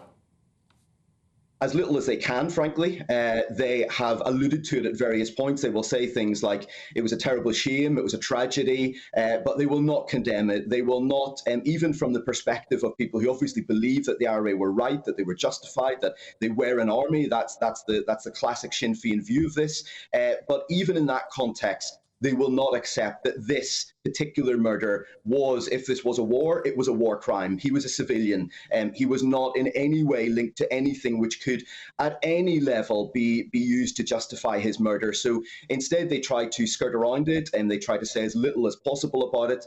And there have been occasions where Sinn Féin candidates who either have links to Queen's University law faculty or who have been speaking in Queen's University have been asked directly about this, and they simply will not condemn it. And I think there is an element of tragedy in that here we are, we've got peace, we're in such a better place, but we still can't say straightforwardly, all of us, killing lawyers is wrong.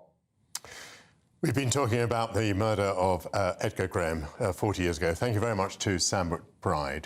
Later in the programme, I'll be joined by Italian chef Aldo Zilli, who'll be feeding his Christmas cake and showing us how. Before that, here are the main news headlines with Tatiana Sanchez.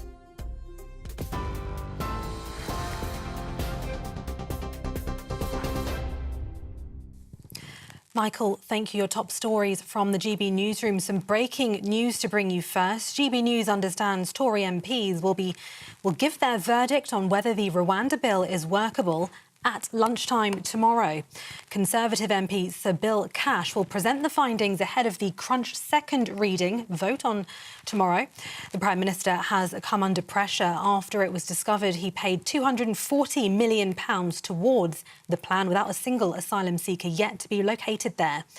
He'll address members of the European Research Group, the Common Sense Group, the Conservative Growth Group and New Conservatives groups. The Labour leader will warn the Tories can no longer govern the country because warring camps are, as he describes, fighting like rats in a sack.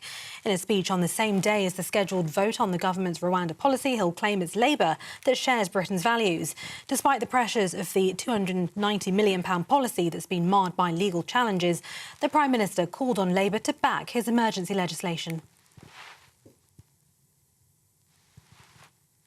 A mother has been charged with manslaughter after her two sets of twins died in a South London house fire in 2021. The children, aged 3 and 4, were home when the ground floor of the house became engulfed in flames. Police say 29-year-old Devika Rose is also charged with child abandonment, and she's expected to appear at Croydon Magistrates Court tomorrow. And Buckingham Palace have revealed this year's Christmas cards are a combination of regal and relaxed. The Prince and Princess of Wales went for a monochrome photo showing the family all wearing plain shirts and denim. King Charles and Queen Camilla have chosen a portrait from the coronation, standing side by side with the King wearing the imperial state crown and Queen Camilla wearing Queen Mary's crown. For more on all of those stories, you can visit our website, gbnews.com. Now back to Michael.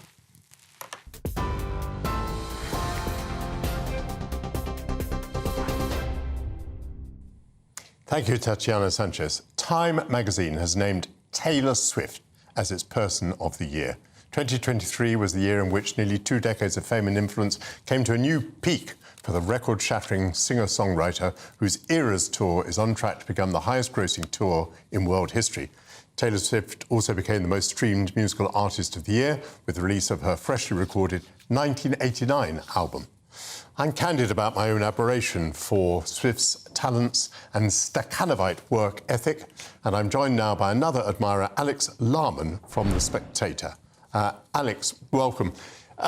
Do you think it reasonable, Alex, for her to be Time magazine's Person of the Year? Well, Michael, I mean, I'd go a step further and say she should be Time's Person of the Decade, frankly, because if you look at her astonishing achievements, I mean, not just in the field of music, but in the field of now cinema and the field of influence, in terms of just how many people she's reaching out to. I mean, it's astonishing. And she's somebody who, I mean, you pay tribute rightly to her talents and to her energy. But I just think she's getting more and more interesting. I mean, you know, she's a 33-year-old woman who has the world at her feet. And you just think, well, what's going to happen for the next couple of decades? I mean, I can't imagine she's going to go anywhere. And we're watching the emergence of this remarkable talent and a really remarkable woman as well.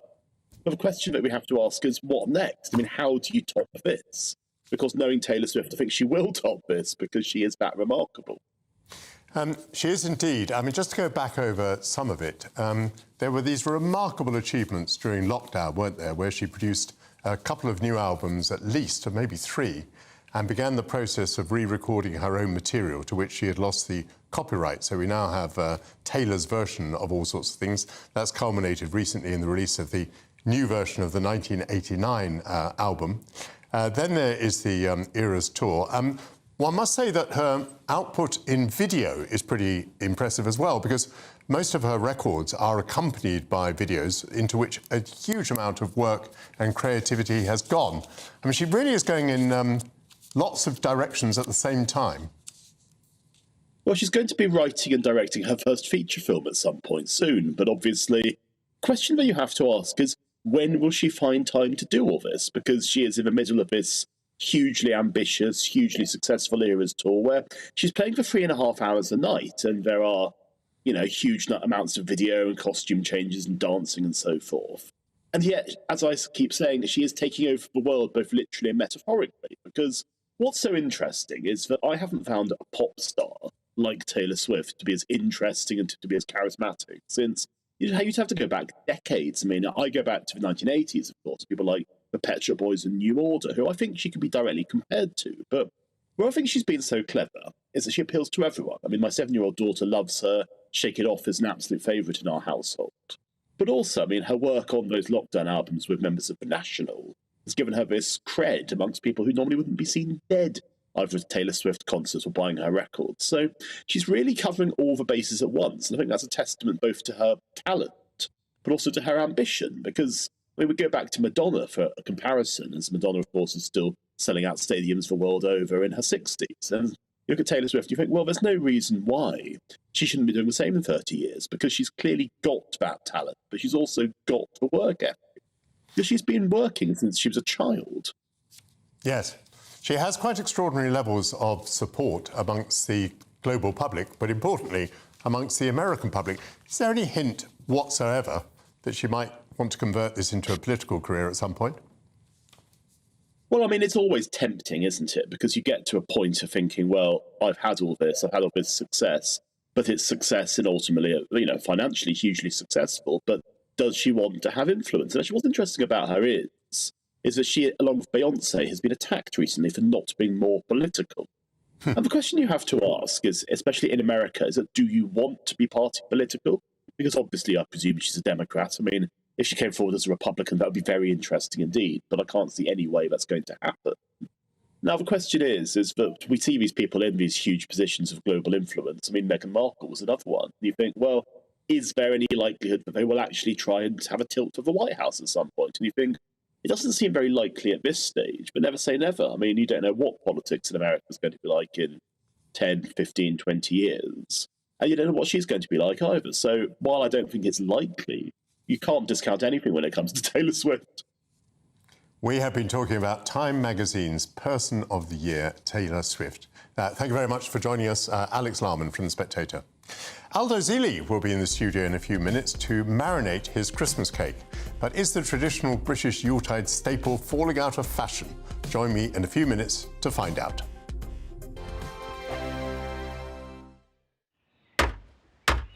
Who is it? We're here for the show. Welcome to the Dinosaur Hour with me, John Cleese. I was married to a therapist. And you survived? I thought we were getting Hugh Laurie. Second best. You interviewed Saddam Hussein. What's that like? I was terrified. I'm playing strip poker with you three. Oh! No, thank you. My CDs need to be put in alphabetical order. Are you going to be problematic again? The Dinosaur Hour. Sundays on GB News. Good afternoon, Britain. Good afternoon, Britain. Join us, Tom and Emily, to find out what's happening in the heart of Westminster and why it matters to you. Weekdays from midday, we bring you the most compelling stories from across the United Kingdom. And from your doorstep to our inbox. That's right, we want to hear from you. GB News, Britain's news channel. I think the most exciting bit for me is talking to people. People who I think are ignored often by the major news channels. We're going to give news they want to hear. There's a voice there that needs to be heard. I think there's a chance here for a diversity of opinion to be expressed, which you don't find elsewhere. It's really exciting. We don't hold back. We're free to say how decisions that are taken here affect us all around the country. only on GB News, the People's Channel, Britain's news channel. I'm Michelle Dewberry, and I'm not here to tell you what to think. I'd much rather hear what you have to say. So, send in your opinions to gbviews@gbnews.com. Keep them clean, and you never know, I might read them out. With my panel here on Jubes & Co, we debate, we get stuck into the issues of the day on a show where all views are welcome, especially yours. GB News, the People's Channel, Britain's news channel. In the GB Newsroom, we bring you the news as it happens. With our team of dedicated journalists across the UK, we're ready to give you accurate reporting every day. When the news breaks, we'll be there with bulletins on GB News, the People's Channel, Britain's news channel. Your weekend starts here with Friday Night Live with me, Mark Dolan, 8 till 9 on GB News. Big stories, big guests and big laughs as we get you ready for a cracking weekend. That's Friday Night Live with Mark Dolan, Fridays 8 till 9 on GB News. Bring your own drinks, the admission's free. GB News, unlike other broadcasters, isn't obsessed with the London-Westminster bubble. We think there's a nation beyond the M25, and that's why we talk about the issues that matter across the land. Join me on State of the Nation, 8 to 9 o'clock, Monday to Thursday, on GB News. Daisy's listening, and you should too. Tired of the usual focus-tested, pre-prepared Westminster runaround? Well, so am I. So you want higher taxes? Is your department to blame for this? Are you rethinking this policy? Every Sunday at 9:30, I'll be sitting down with those in power to get the truth about the issues affecting you. Let's be honest, we've known about the cost pressures of this project for years, not months. That's the Camilla Tominey Show, a politics show with personality. On GB News, the People's Channel, Britain's news channel.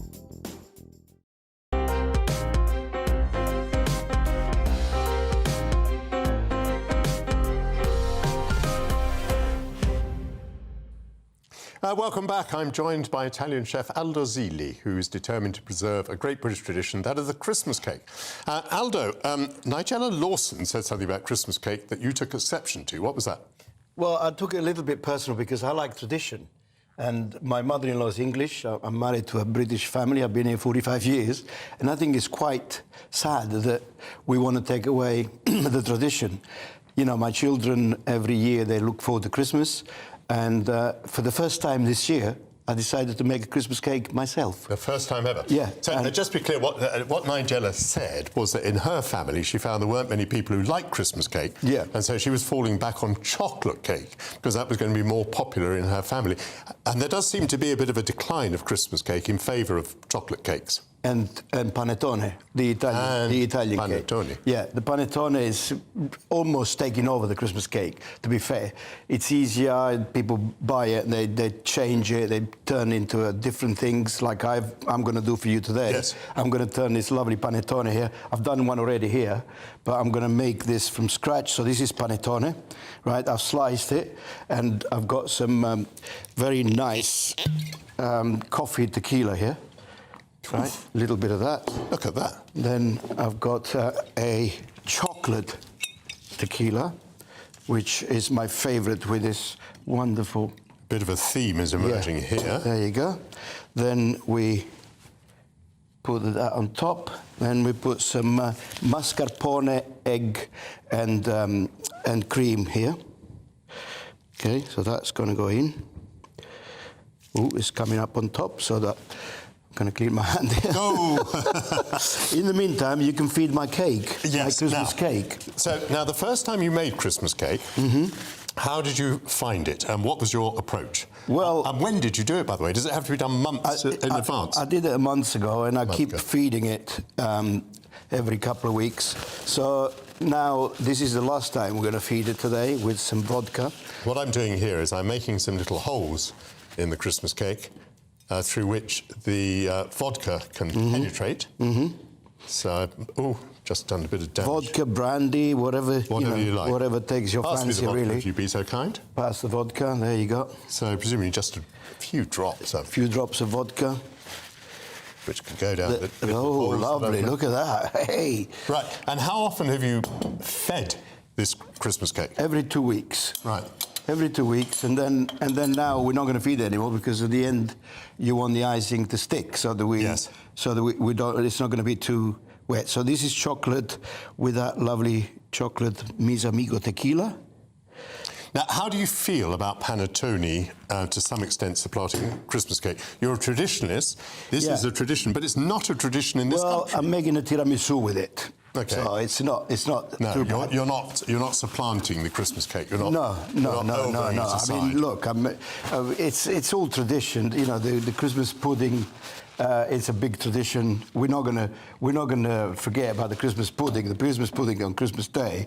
If I don't have Christmas pudding flamed with some brandy from my mother-in-law, you know, Maureen loves this. All of this. And now I want you to try something here. Yes, please. Yeah. Do you want to try this? Yeah, I'll try your tiramisu, by all means, of course. Try that I made a bit earlier. What's this sitting in the middle of it? That's just tiramisu. That's just a small tiramisu, a baby one. Oh, baby one? Yeah, sits so on we'll top. put that out there if you want. Goodness, this looks just absolutely rich and delicious. Have a little try of that. My goodness, that's fantastic. Can you feel the force there? I can. Well done. I love the tiramisu. I must say, I also enjoy so much Christmas cake at Christmas. What will you do next? Will you just put icing on, or will you put marzipan? Marzipan first. Marzipan first, and then put icing on it. And then icing on it, and then, you know, on Christmas Day you slice it. But for those people who don't like Christmas cake particularly, let's say Nigella's family, one or two like it and the rest don't. How long can that last if you take care with it? What do you mean, after Christmas? Yes, you wrap it up nicely in silver foil. And it lasts 2 or 3 months. 2 or 3 months. I don't really like, you know, food to be kept until next year. You know what I mean? It's like my mother-in-law likes to cook turkey the night before Christmas, for example. I don't like doing things like that. I mean, Christmas morning and Christmas Day should be a massive day. We look forward to it all year, don't we? I mean, we started a month ago looking forward to Christmas, and then on the big day, we should all get involved. And well, tell me, in your position with all your responsibilities, don't tell me you're going to be at home on Christmas Day, are you? Well, it's the only day that I get no choice, because my wife otherwise won't be there on Boxing Day. Right. Yes, so I do spend the Christmas Day. Presumably you have restaurants that open that day, but you're at home. I'm at home. I forget everything and everyone. And who does the cooking? Me. And is it I have turkey? a lot of people. It's turkey. It's turkey. It's turkey. I mean, I grew up with pig in my younger years when I was a child in a big family. I'm the youngest of 9, so we had Christmas Day was a big day for us, and we all had to sit around the table, obviously, and there was no presents because we had no money. So we used to write little letters to the parents and put it under the plate. That was the tradition for us. And was Christmas Day the big day for you in Italy, or was it Christmas Eve or Christmas Eve? Christmas Eve is very big in Italy. Yes, yeah. You know, we all go to church at midnight. Yeah. I still do that with my children now. Mm-hmm. I've got a very nice Catholic church near where I live.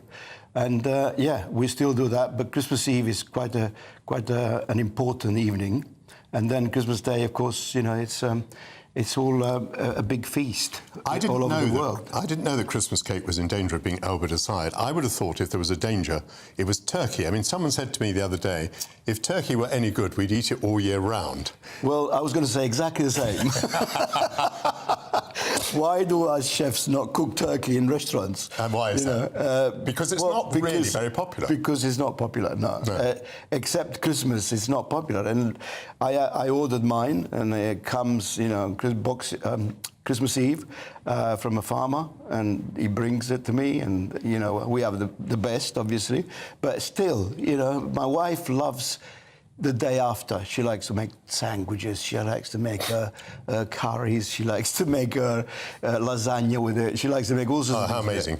I, in fact, buy a small turkey, we eat it, and that's it, finito. Turkey, finished. So you buy a small whole turkey. You're not just buying a bit of it. Yeah. Which is very popular these days. Small whole turkey, and then we cook it on Christmas morning, and, you know, it's... How many mouths are you feeding? About 10. About 10. Which is about right for a small turkey. Which is about right, and also it's about right for me, because I don't want everyone to come and see me. As I'm getting older, I'm getting a bit more grumpy. Thank you very much, Aldo. Just stay there for a moment. We're nearly through with the programme, but at 1 o'clock, Darren Grimes is taking over. Darren, what have you got on your show? Well, Michael, you've been talking about turkeys there, and we're going to be discussing whether or not turkeys are going to vote for Christmas by getting rid of Rishi Sunak. It could be the case that 4 separate groups within the Conservative Parliamentary Party are going to say Rwanda ain't going to work, and therefore, Prime Minister, we're finished with you. So it's going to be a really interesting week ahead. We're going to be previewing all of that, and as well as that, discussing the fact that Wes Streeting wants to reform the NHS. Will it work, Michael? Because there are a lot of people up and down this country who are driven to the depths of despair by the state of the National Health Service right now. Darren, what do you think is going to happen on Tuesday when there's the vote on the Rwanda safety bill? Do you think the bill will get through? I'm not as optimistic as the Prime Minister is. I really don't know where this I have no idea where he gets his confidence from, Michael, because I can't see how he manages to square the circle where you've got the wets, as you might call them, within the Conservative Party saying, well, actually, we don't want to breach international law. And then you've got those on the right of the party saying, well, this ain't going to deliver border controls, Michael. How does he square that? You'll help us to understand if there's a way of doing it. Indeed. You'll be here at 1 o'clock. Aldo, thank you very much indeed. What have you got there? I forgot the snow. You got it? we need to put a little bit of sugar on this lovely panettone, because we're gonna eat this. Not we, you and I, but I'm sure that it's not going to get wasted. There's a whole team of people out there who just can't wait to get hold of that. So thank you very much. A snowfall to end. Do you want to try a little bit of tequila? A little bit of tequila as well. A little bit of cream, chocolate cream tequila. I just want your opinion on this flavoured tequila. Have you ever tried it before? No, I have not. It's to be honest, it's a bit chocolatey and a bit sweet for me, but I think it does very well indeed inside your lovely tiramisu. We haven't mentioned the humble Christmas pudding, but that's also something that you're a fan of, I think. Oh yes, Christmas pudding is completely different. It's tradition. Well, let's stick to tradition. Why change anything that's not broken? Aldo Zili, thank you so much. May I take this opportunity of wishing you and your family and the 10 people who are lucky enough to have Christmas lunch with you a very, very happy Christmas. Well, thank you to Aldo and to all the guests who've come in on a Sunday morning. I will be back in 1 week's time. I look forward to seeing you then. Thank you for watching today. Goodbye.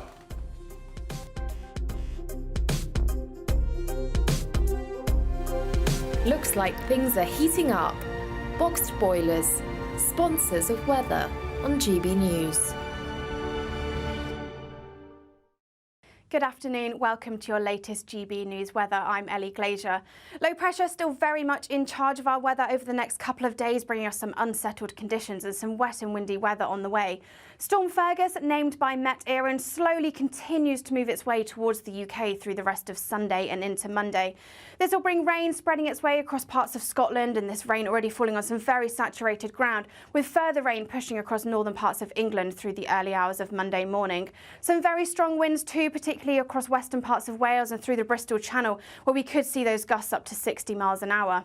Temperatures across the south around 7 or 8 degrees, but across parts of Scotland we could see down to -1 or -2, with some icy stretches, particularly for southwest Scotland through the early hours of Monday morning. Elsewhere though, Monday generally starts a drier and brighter day for most of us. Plenty of sunshine as we head through the afternoon. Perhaps a few showers skirting in across northern parts of England and eastern Scotland as well, seeing those showers continue to push in from the coast. But with those lighter winds and with some sunshine perhaps feeling a little more pleasant than recent days, around 12 degrees in the south and generally around average further north. Tuesday starts a cloudy and wet picture again as rain continues to push northwards into parts of Scotland, again already falling on that very saturated ground. So some localised flooding here. That sets us up for further rain through the rest of Tuesday and into Wednesday, but perhaps hints of something a little more settled on the way through the latter half of next week. That warm feeling inside from Boxed Boilers, sponsors of weather on GB News.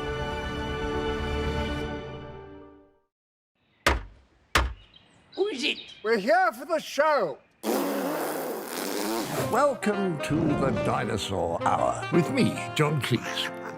I was married to a therapist. And you survived? I thought we were getting Hugh Laurie. Second best.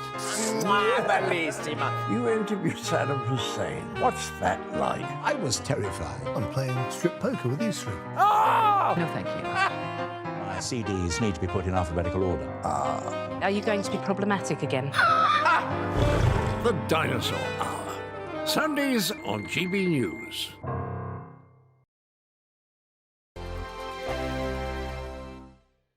Wake up to the headlines with Headliners every morning at 5 a.m. We treat you to the day's biggest stories before anyone else, 7 days a week. You can catch up on everything you need to know before you've even had your kippers. Headliners every morning at 5 a.m. only on GB News, the People's Channel, Britain's news channel. I'm Andrew Doyle. Join me at 7 o'clock every Sunday night for Free Speech Nation, the show where I tackle the week's biggest stories in politics and current affairs with the help of my 2 comedian panellists and a variety of special guests. Free Speech Nation, Sunday nights from 7 on GB News, the People's Channel, Britain's news channel. Big news, big debates, big opinion. Patrick Christie's Tonight is the week's biggest show. Every weekday, 9 to 11 p.m, we've got the inside track on the day's top stories. There'll be sharp takes you won't get anywhere else. We will set the news agenda, not just follow it, and I want to bring you along for the ride. Whatever it is, we'll have our finger on the pulse. It's news, but it's this close to entertainment. Patrick Christie's Tonight, 9 to 11 p.m, only on GB News, the People's Channel, Britain's news channel. Now then, Lee Anderson here. Join me on GB News on my show, The Real World, every Friday at 7 p.m. I'm not eating bloody cat. Are you Delicious. mental? Open your mouth. OK, here comes a train. Reminds me of the scene in Singing in the Rain. Adam, is that a good one? Whoa! Join me at 7 on GB News, Britain's news channel. What you get for breakfast is something that, if we do our jobs right, you will wake up to news that you didn't know the night before. It's a conversation. It's not just me and Eamon. We want to get to know you, and we want you to get to know us. From 6, it's Breakfast with Eamon and Isabel. Monday to Thursdays on GB News, Britain's news channel. There's only 3 people you can trust in life. Your doctor, your lawyer, and your nana. I'm not sure. So join me, Nana Aquare, at 3 p.m. every Saturday and Sunday, where we discuss the biggest topics of the weekend. Be ready for battle. Could you be quiet? What is this? It's my new teeth. It's your new teeth. I don't bite. Well, not without a good reason. Always honest, always fun. Every weekend at 3 p.m. on GB News, the People's Channel, Britain's news channel.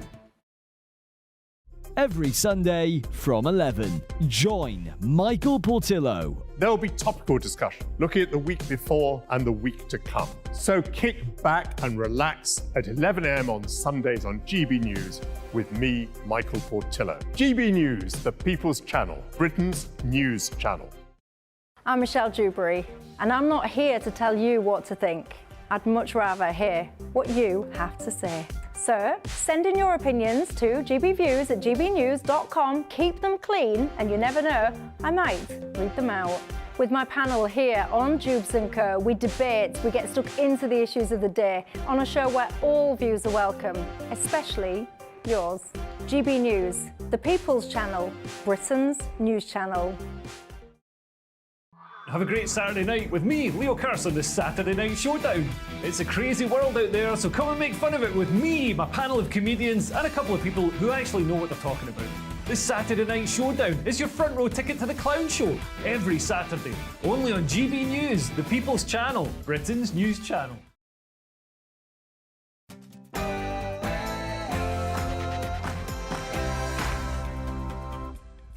Hello and welcome to GB News Sunday. Thank you very much for joining us this lunchtime. I'm Darren Grimes, and for the next 2 hours, I'll be keeping you company on TV, online and on digital radio.